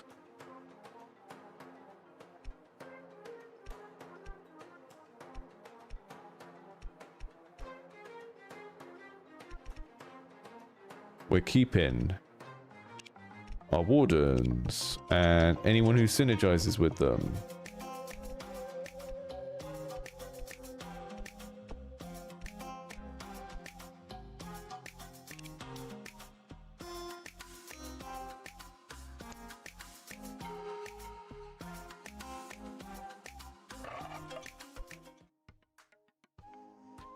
I do actually have one house rule with D&D, which is that no, it's not really a house rule, but I just hate bards. I hate them as a concept. That doesn't mean I would stop someone playing a bard, but I do think if you've got a bard in a fantasy game and you've also got a wizard, then the bard shouldn't be throwing fireballs and stuff around. They should be like a mind control focused character, like focused on illusion and enchanting and doing stuff that you can reasonably imagine has something to do with playing music. Because as soon as a bard is like singing a note and firing a fireball through the air, it's like, what are we doing? The reason I don't like it as well is I know that the players are going to make the game silly, right? When you run a tabletop campaign, your players are always going to make it silly. So as a DM, I try and put stuff in that's a bit funny, but I don't see that as my main job, because I know that even if I try and make the tone serious, the players will make it silly. So like my perfect fantasy role-playing setting is, it's a serious setting and then the player characters make it as silly and camp as they want. Whereas the idea of like the way that bards currently are in D&D is an inherently silly, campy idea to me, that you are like playing a violin and that is somehow shooting out fireballs. That's like putting the silly camp into the rules of the game rather than into the performance of the players. And I would much rather, I feel like the DM is there to be the kind of straight man, po-faced, trying to make a serious world, and the players push against that by being silly. That's a dynamic I really like. I'm not there to be like Terry Pratchett and be like, ha ha ha, look at all this funny stuff I've set up for you, because I know that they're going to make everything I do into a joke anyway.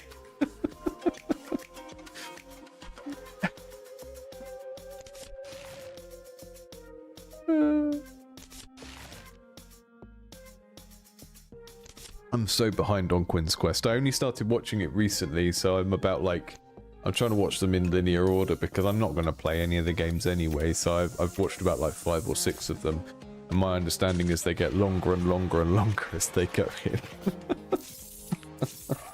I love the phone call bit where he's like got the developer on the phone and he's like pretending to not really be listening and stuff. It's very amusing.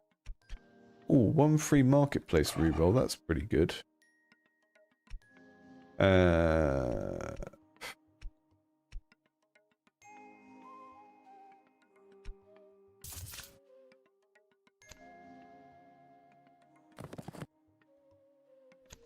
Right, like, yeah, having a... Bards being magical is cool and makes sense when it's, yeah, mental manipulation, illusion, enchantment, you know, maybe divination as well, you know? You're like, I don't know. But as soon as it becomes a evocation, fireballs and lightning thing, it feels goofy.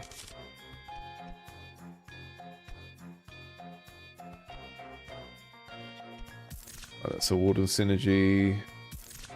That guy seems to be consistently useful.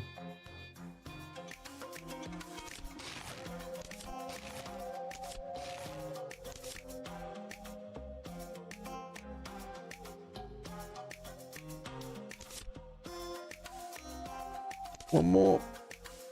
Yeah, that would do.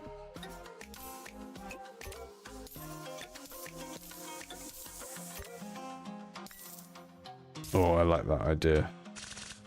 Bard tempt. It's a good pun.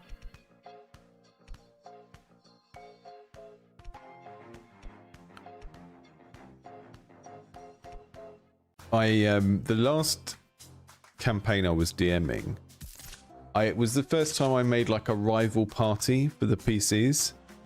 I've never done that before, so I made like a separate adventuring group that just used to show up in various towns and try and spark a rivalry with them.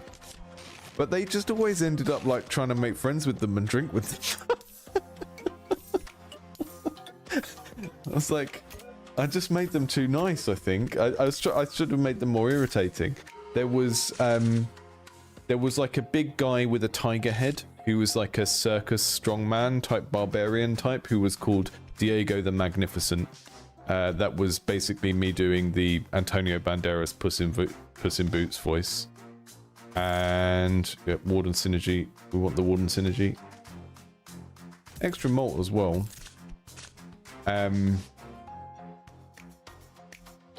There was a bard that was basically just Hosier. They just ended up making friends with them, and I was like, oh, this isn't really working.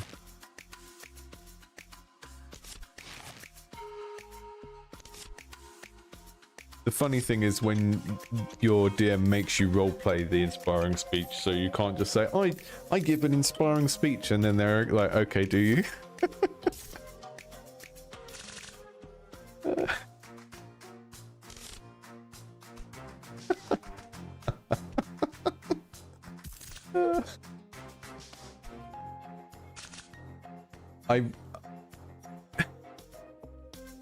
We did a thing where this was a few years ago. I had a party that we had like a couple of sessions where they had to be the security at a music festival, and the music festival was called Fae Fest, and it was basically Glastonbury, but it was like Oberon putting on this music festival to like gather supporters or whatever each year, and they had to do security, and we had all of these stupid made up bands that were clearly rip-offs of real world bands. Like there was a gnome funk band called the Cold Blue Cave Fungus. What did we have? Mithril Blimp that was like Led Zeppelin. The Alchemical Brothers. I can't remember the other ones. But there was... Our bard was like... he was a pirate, and he was multi-classed bard and barbarian. So he was a barbarian pirate who played like a squeeze box, like a pirate should. And he challenged a beholder to a battle rap. And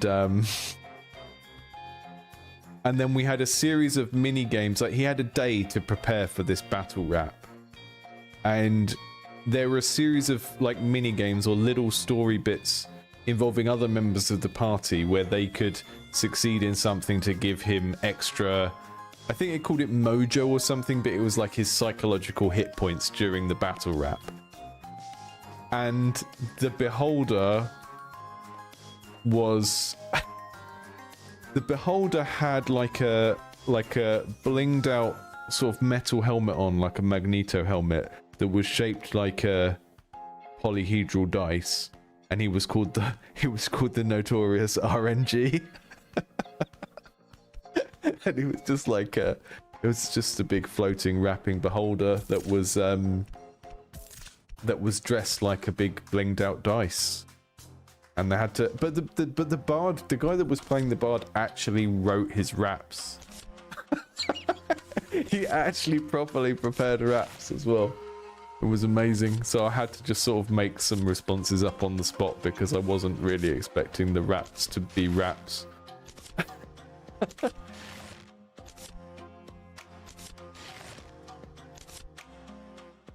was fun. I'd run that module again. Yeah, it was Oberon's Music Festival, loads of silly made-up bands, and then it was being like infiltrated by another god and their cultists and stuff.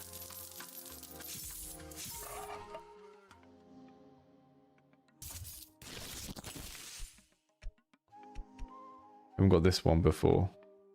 Only minstrel.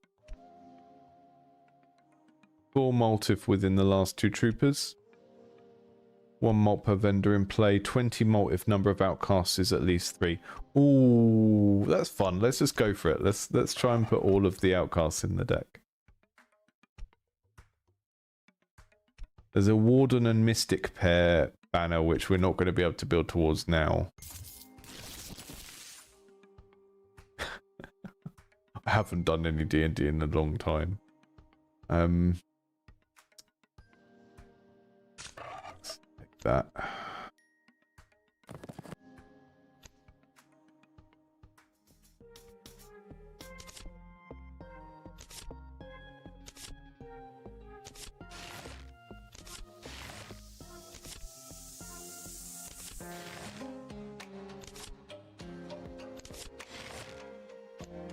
One of the things that's frustrating, like if anyone's watching and you haven't played a TTRPG before, or you've played like once or twice and didn't like it, one of the things that's you kind of have to learn at the start is that you have to find, like people often are just like, oh, I'll play with my buddies because that's who there is to play with or whatever, but you do kind of have to find a group of people that want to play the same sort of game, and the TTRPG space is so broad in terms of the sorts of things you can do with it. Like I'm very much a theater of the mind type person and not a tactical combat person, and that means I've played in some people's campaigns where I was just so bored because it was just everything was set up for the next combat and there wasn't really anything character driven in it at all. So it's like, yeah, it's, you have to have these like explicit conversations with people about what sort of type of game you're trying to play and what sort of game you don't want to play. With a video game, if people start playing it's not the sort of game they want to play, they'll just stop immediately. But with, you know, people agreeing to meet up every 2 weeks and do a thing together, it's a slightly different situation. So you've got to try and get it right, and that's why we have session 0. We should totally do a one-shot in the Discord. That would be really funny. I mean, maybe there's a world where you could like do actual plays where you do a short campaign of a system and you set it in the world of an indie game. Like you do a campaign of people role-playing in Hollow Knight or in Slay the Spire or something, and just see where it goes. Just all end up as lore experts in a game that isn't supposed to have a narrative element in it at all. Season 12 of the Balatro roleplay podcast.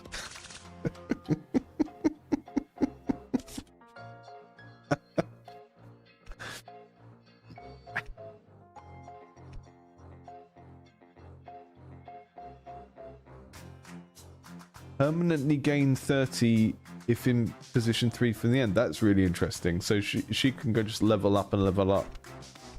Is that what this lightning bolt means?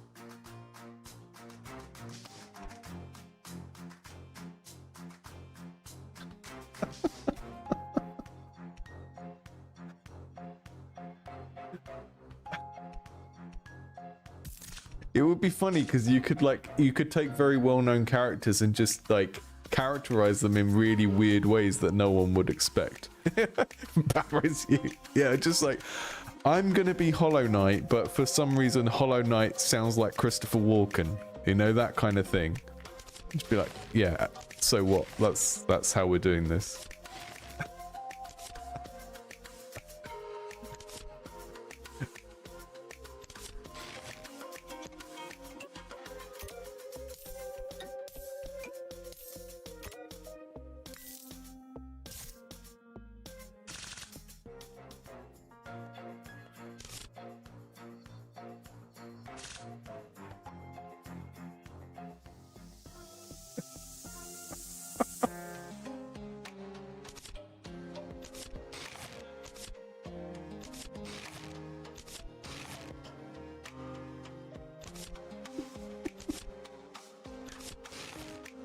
It's been so rare for me to find a game about making games that I've enjoyed and hasn't.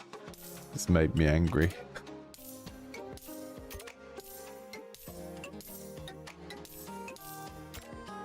I think it's because every time I've seen, it's not every time, like Kairosoft's game dev story is one of my favorite running a business type games of all time, but that was mostly because I used to give my games awful names, like just really offensive names, and then it just made me laugh a lot. That was like, this game is #1 selling game in Japan now, and it would be like just something appalling that I can't say on a stream, which is funny.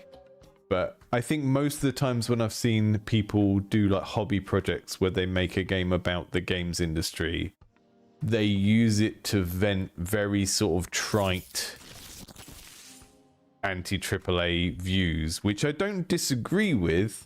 I don't disagree that there's lots of bad stuff in the AAA space, lots of bad practice, and lots of things that are done to not with the intention of making a good game and all that kind of stuff. But I just find it a bit trite in a kind of like 90s rock kids talking about bands selling out kind of way.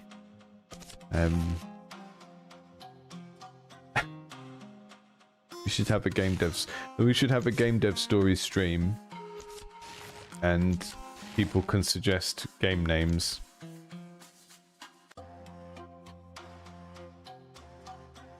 Yeah, it's not even preaching, it's just like, I think if you're going to do satire, you need to have a viewpoint that is a little bit nuanced and above the like obvious, you know? Like South Park, for example, is dumb.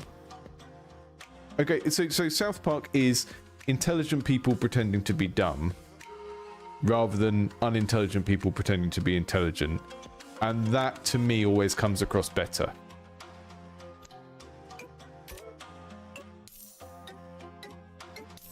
I would always rather you engage with the piece of media that is someone sort of working at the level they can work at, rather than sort of overreaching, you know?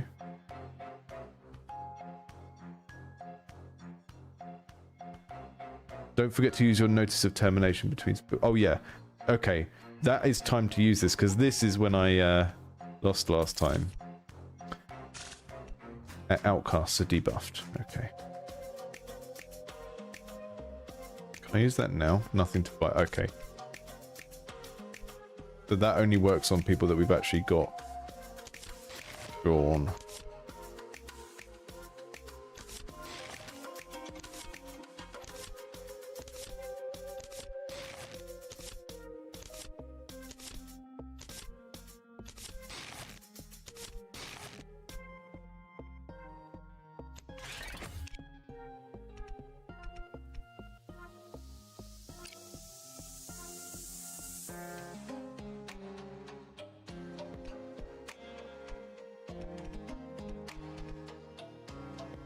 Oh, okay, I want one more so that she levels up and he still procs because he needs to be in the last 2 troopers. Oh, I didn't. I skipped it and then I didn't get to keep it. Oh well.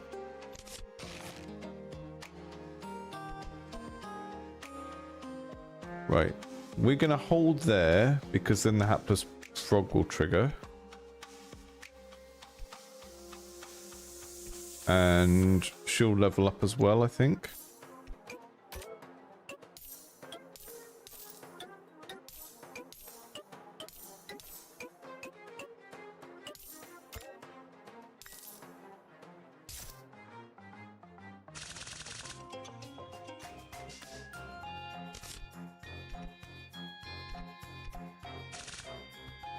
I think the problem with trying to do satire in a game is, yeah, you need to be able to do the satire well in the first place, which is like a whole skill set.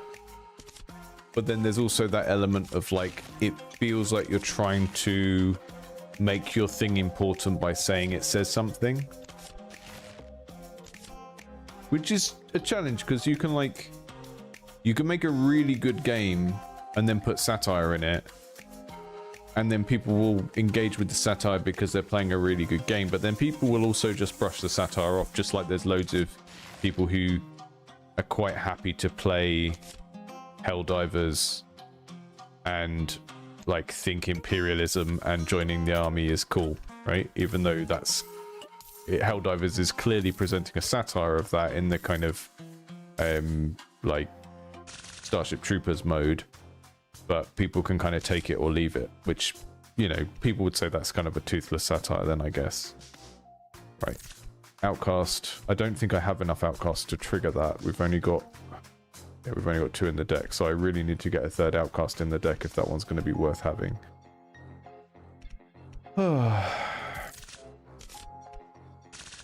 Getting expensive in here now. These guys cost a lot of copper now.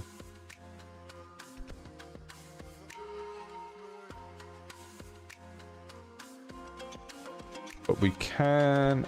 Hang on. Let's bump our malt up by using that so that we get the silver to trigger this. So we're getting 3 extra malt for the last few days. That's going to help us. There's so many interesting little chains of like, when do you use this consumable and trying to deliberately trigger these at different points. This second run has been a little bit more mindless because we've been talking about totally unrelated stuff, but you know, arguably that's a good mode to test in as well because you kind of see what the game is like with different levels of engagement. We also always used to treat that as like the casual game test. The first studio I worked at on mobile games, if you couldn't hold a conversation about an unrelated thing while playing the game, then that was like an indication the game was not a casual game anymore.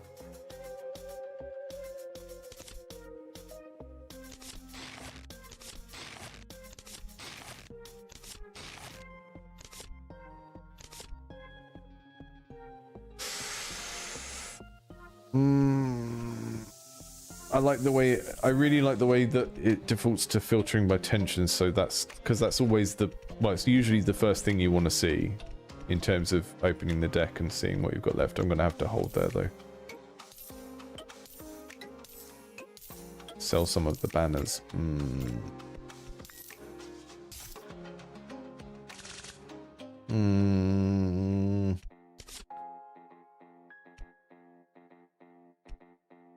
How does the banner selling work?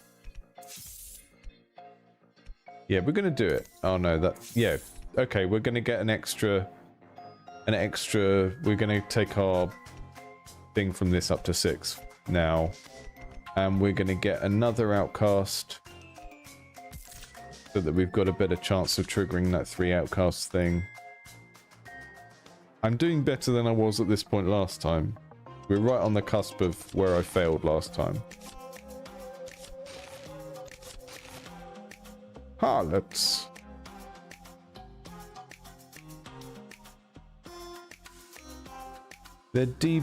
What does the debuff actually mean though? Does it mean that the outcast thing just doesn't trigger, which is why it's decolored?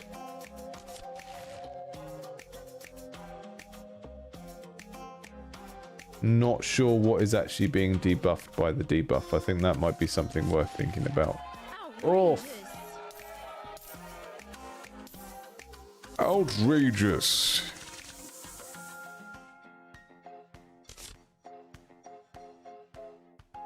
Yeah. That, well, I'd completely ignored the debuff rule. Dang.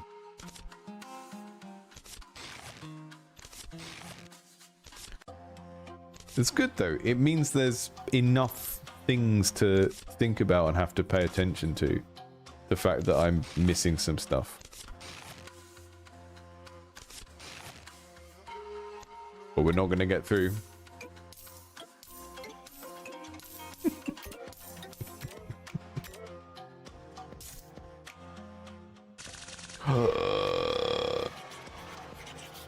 Did it.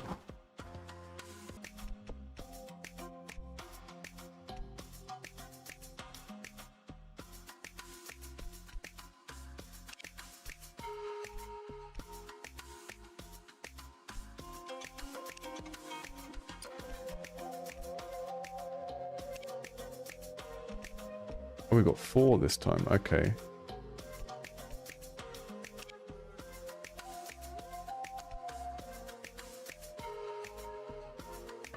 Nice. Who have we got here?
Huh.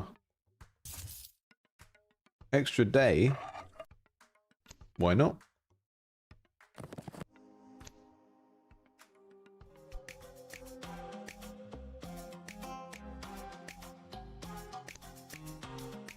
Troopers cost 5 more copper to recruit. We've got an extra day. Does the extra day just automatically trigger when you run out of days? Is it like a kind of fairy in a bottle type thing?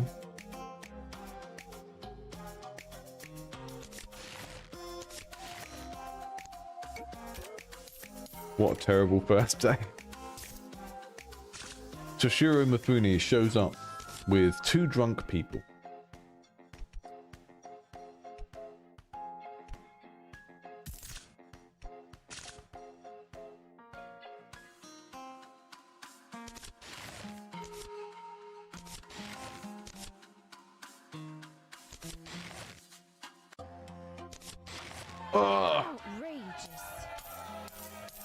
Poop.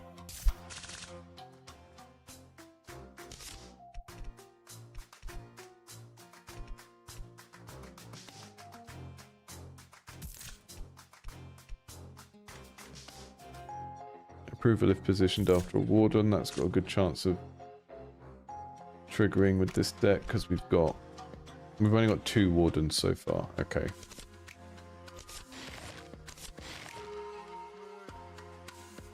She's going to upgrade if she's in position 3 from the end, so we only want to draw 2 more. Perfect. It's just getting more powerful.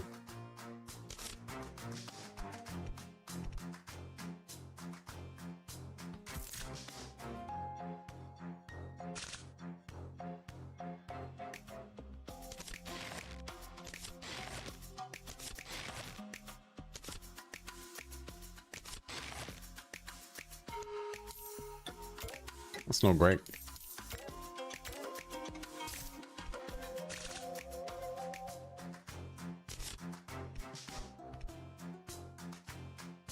Can't afford her.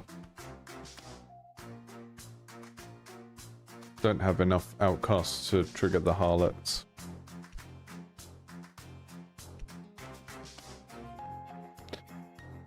Extra copper in the last half of the troopers. We're halfway through on days, so maybe we want to go for the copper still.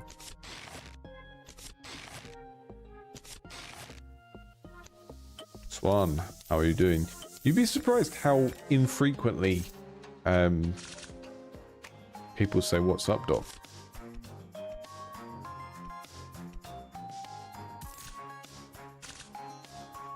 No one's Bugs Bunny pilled anymore.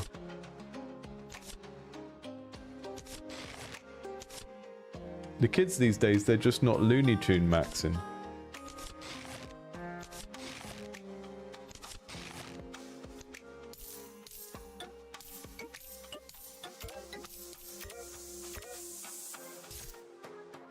There used to be a time where you couldn't be called Doc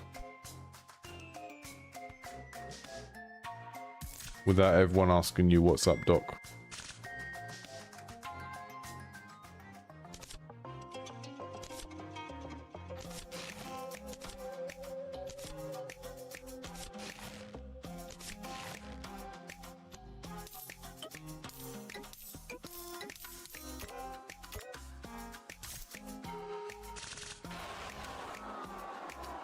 Yeah, so in that situation, we had an item that gave you an extra day. I think that should trigger automatically to give you the next day. I don't know if the intention was it's supposed to just mean that you always have 8 days, which maybe is a bit overpowered, or if it's just supposed to kick in as an emergency when you run out to give you the extra day, like one of those respawn relics that you get in roguelikes quite a lot. But we got a little bit further. I think it's a good sign that the game is starting to really tighten up in terms of the overall balancing, that in my second run, I only got a little bit further than the first run. Failed at about the same time. And with a totally different sort of deck as well. I was doing a very different build. The first deck I built was very, very built around the blue suit, the mystics, the kind of active skills, the active abilities that you can use. The second deck was a different kind of deck. We got to about the same point in the game, right? Which means that the deck composition doesn't have too much impact over your kind of scoring range, which is probably a good thing. Obviously, I'm extrapolating this from 2 runs, so that might not be valid. It might just be how I experienced it because of how I play or whatever, but I think that's a good sign. And yeah, obviously the game is at the stage where lots more people will be playing it now. You should ideally have some way of tracking where people are getting to, so that you can start to see, oh, if people use this set of cards, they always get way further, so maybe I need to nerf some of that and all of that kind of stuff. This type of game is very, very it's the sort of game that even as an indie developer, you should be doing some sort of live ops balancing with it, where you are looking at data from the game and how people beat the game, and what kind of synergies cause people to win more and stuff like that. Just because it's a type of game that's relatively simple to do that with, if you've got it set up well.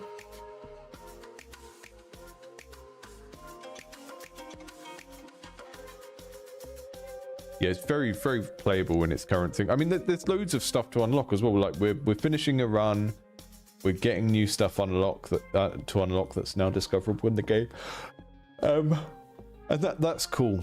I think you need to show people that, because you can make one of these games. You can make a run-based game that has a really, really solid core. And as a player, if I play it and there is no indication that there's stuff to unlock, I might bounce off it. And I think it's different with like an action roguelike, like a Spelunky or something like that. or even Hades. Hades has loads of stuff to unlock in the economy, but with a game like Hades, I would be quite happy to just play that through until I beat it without having all the unlocks and stuff. But I think when you're dealing with something like cards, where it is relatively simple to say, okay, we've got 50 of these things, but you're going to start off with 20 of them and gradually unlock them. It seems a shame not to do that, because it serves several different purposes. One is that, you know, I'm always going on about this, it's a tutorialization that feels like a reward, right? Which is why Slay the Spire is structured the way it is. You gradually unlock the cards that hides the more complex cards from you. It sort of protects you from yourself as a player so that you can't, because you're making the game easier for new players. And in you know, gradually introducing complexity through unlocks also means that the game gets harder in some cases, right? Because if you have a larger pool of things to draft from, let's say I'm playing, you know, Slay the Spire, and I get the fire breathing card, and I start to realize that I can build the, this is getting really inside baseball, it's not going to make any sense if you don't play Slay the Spire, but I start to realize I can build this build around having negative cards in my deck and using them to trigger fire breathing, and then I add more cards to the pool. After I've got used to doing that strategy, it's now harder to build the strategy that I was used to doing, because now instead of there being 20 cards in the pool, there are 25 cards in the pool, or 30, and that means that as the pool of cards gets larger as you progress through the game, the chances of you being able to build that one strategy that you've got used to using get weaker, right? So you can rely on the strategy less and less, and that means that over time the game is sort of auto-balancing itself, so that as the player starts to master it and starts to work out these strategies that seem to work every time, those strategies become harder to build because the pool of stuff gets bigger. I'm not totally sure if that is how things will work in Fame or Folly, but it does feel like you've got your recruitment pool, which is the pool of cards you can buy from over and over again as you go through the game, and you build that during a run, like I just did twice, but then you're also unlocking stuff that can appear in that, so the variety in it is getting bigger. And again, that means that the chances of an individual card that you like, that you're used to building around, the chances of seeing it each time get lower and lower, and that's a good thing. That might be a thing that annoys you as a player, and you think, oh, that's not good, I want to get the card I want more often. But it's kind of good because it means that as you start to master the game and you develop your certain ways of playing that you like to do, the game then pulls away from you and goes, we're going to make it less likely that you get to do that because the pool is getting larger. So if you're making a game in this area and you're a game that is about engine building or deck building and taking all these components and putting them together and using the randomness of a roguelike and drafting to make sure players can't do the same thing every time, then have a think about some of these things, because having a gradually enlarging pool of stuff isn't just about rewarding the player. It's partly about that, and that's how it feels immediately to the player to unlock something, but it's also about gradually making the strategic decision space of the game wider so that more experienced players have more to contend with, without actually changing the base difficulty of the thing you're running through, right? Because, you know, the challenges we have to do in this, same every time. The challenges you have to do in Slay the Spire, same every time, arranged in a different order. Balatro, same every time, right? But you make it more difficult by making the pool of things that you have to use like bigger, right? And it's kind of like if you play fighting games, if you play Tekken or one of those, there are characters that are considered beginner characters, and there are characters that are considered more advanced characters, like I don't know, like a Yoshimitsu in Tekken or something like that. Characters that are awkward to play with. And even with a deck builder, there's the same principle of like, as you master the game, you get deeper into the game, you're going to be presented with more tools, but those tools shouldn't just be, oh, it's that card you had earlier, but it does more damage, because that is making the game easier for players who have played the game for longer, and that's not necessarily what you want to do, right? If you watch Tom Francis, who made Gunpoint and Tactical Breach Wizards. He has a concept of snowballing that he talks about. He's got a video on it on his channel where he talks about this. And snowballing is like power creep, a particular type of power creep that he doesn't like and I don't like, which is basically when a player is already doing well at a game, so you reward them with more power, but they don't need more power because they're already doing well at the game. They're skilled, right? So they are beating the game because they're skillful at the game, and then you reward them with things that make the game easier, and then that means that you have to like artificially make everything in the game harder in order to like keep up with the power creep of the things that you're giving to the player. So when it comes to designing roguelikes and deck builders and stuff like that, you want to make sure that the things you reward the player with aren't just, oh, you start the game with a 1-cost card that does 3 damage, I'm going to give you a 1-cost card that does 9 damage, because that's actually making the game easier for more experienced players. You want to go, I'm going to give you this card that's potentially more powerful, but it has more specific conditions to actually unleash that power. So you're kind of giving people these cards that feel like they're making them more powerful, but they are more conditional, and that creates like a deck that requires more expert piloting, because yeah, that card does 9 damage instead of 3 damage, but it does it under some specific condition that you have to build the rest of the deck around, right?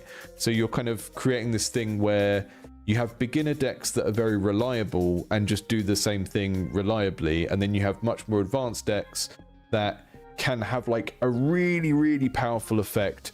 But in order to do that, you really have to strategize, and you really have to have like luck of the draw working in your favor and all of those kind of things. So I think there's it feels like the metagame structure of this game is starting to build in that direction, which is good, because I think when I see digital deck builders and they don't show me some element of that, I kind of think, do you understand like what makes these games long-term appealing?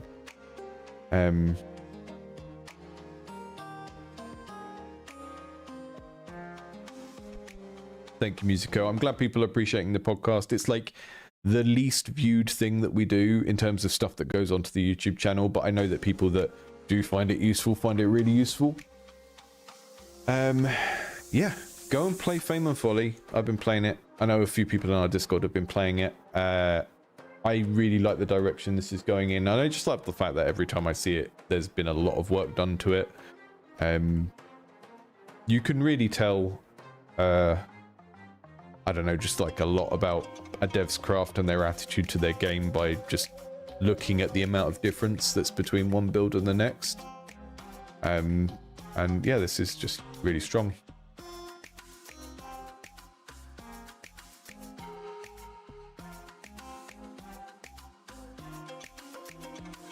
But we need to see more man nipples. I think that was the main point of critical feedback on this so far. We're just going to do a little live edit.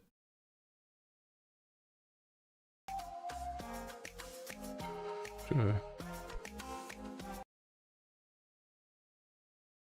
me just see what we can do here. The end of the stream.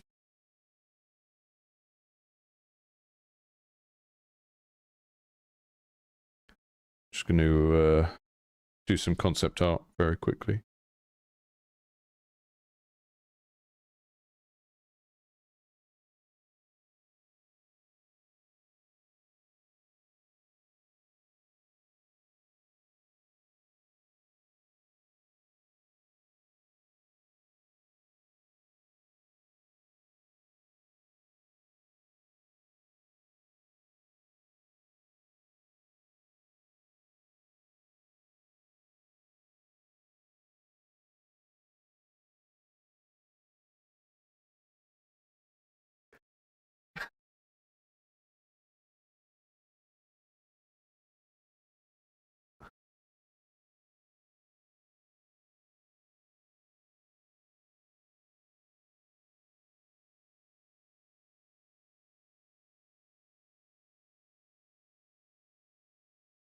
Just like something like that.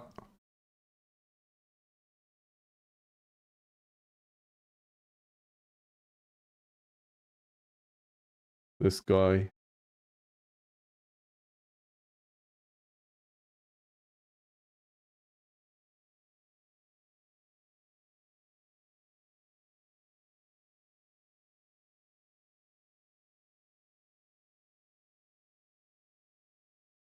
Look at that. This is what the people want. What we want is for the plague doctor to be a twink.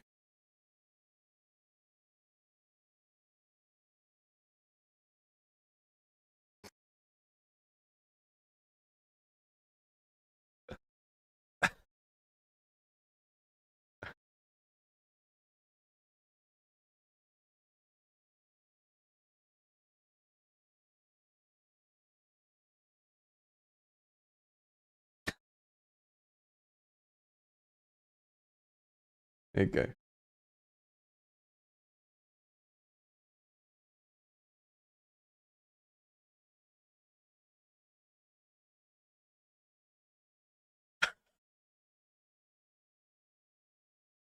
Melissa wants goth twink representation in Fame or Folly. That's what we learnt. I'm not making light of the criticism. I'm just... No, I am. I mean... But yeah, that is... I mean, we didn't really have a serious conversation about it, but that is definitely something that can make people feel off-put and unwelcome and stuff. I think in this case... It's an unfortunate offshoot of using an asset pack that is just particularly tailored to people that like pixel art boobies.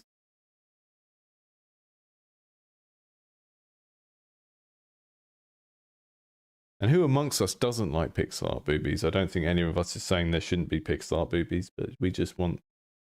We also want a... We just want a plague twink as well.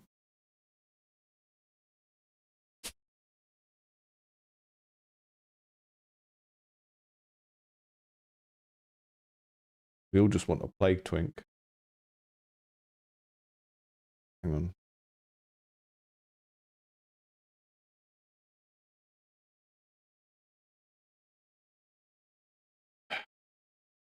Oh, amazing.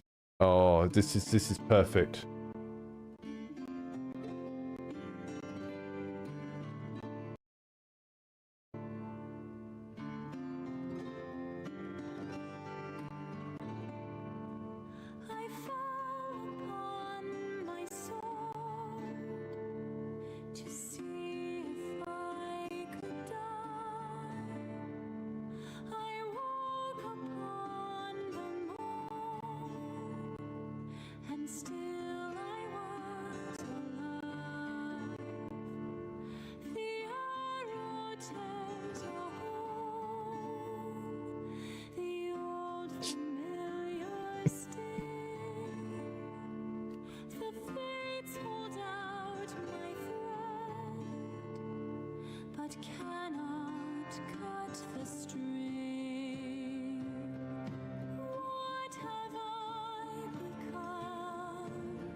Well,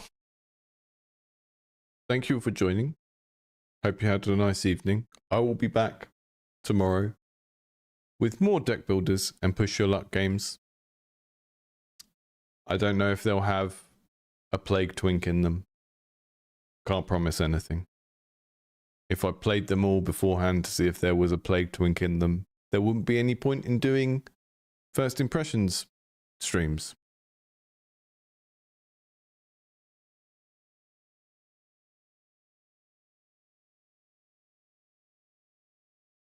See you all soon.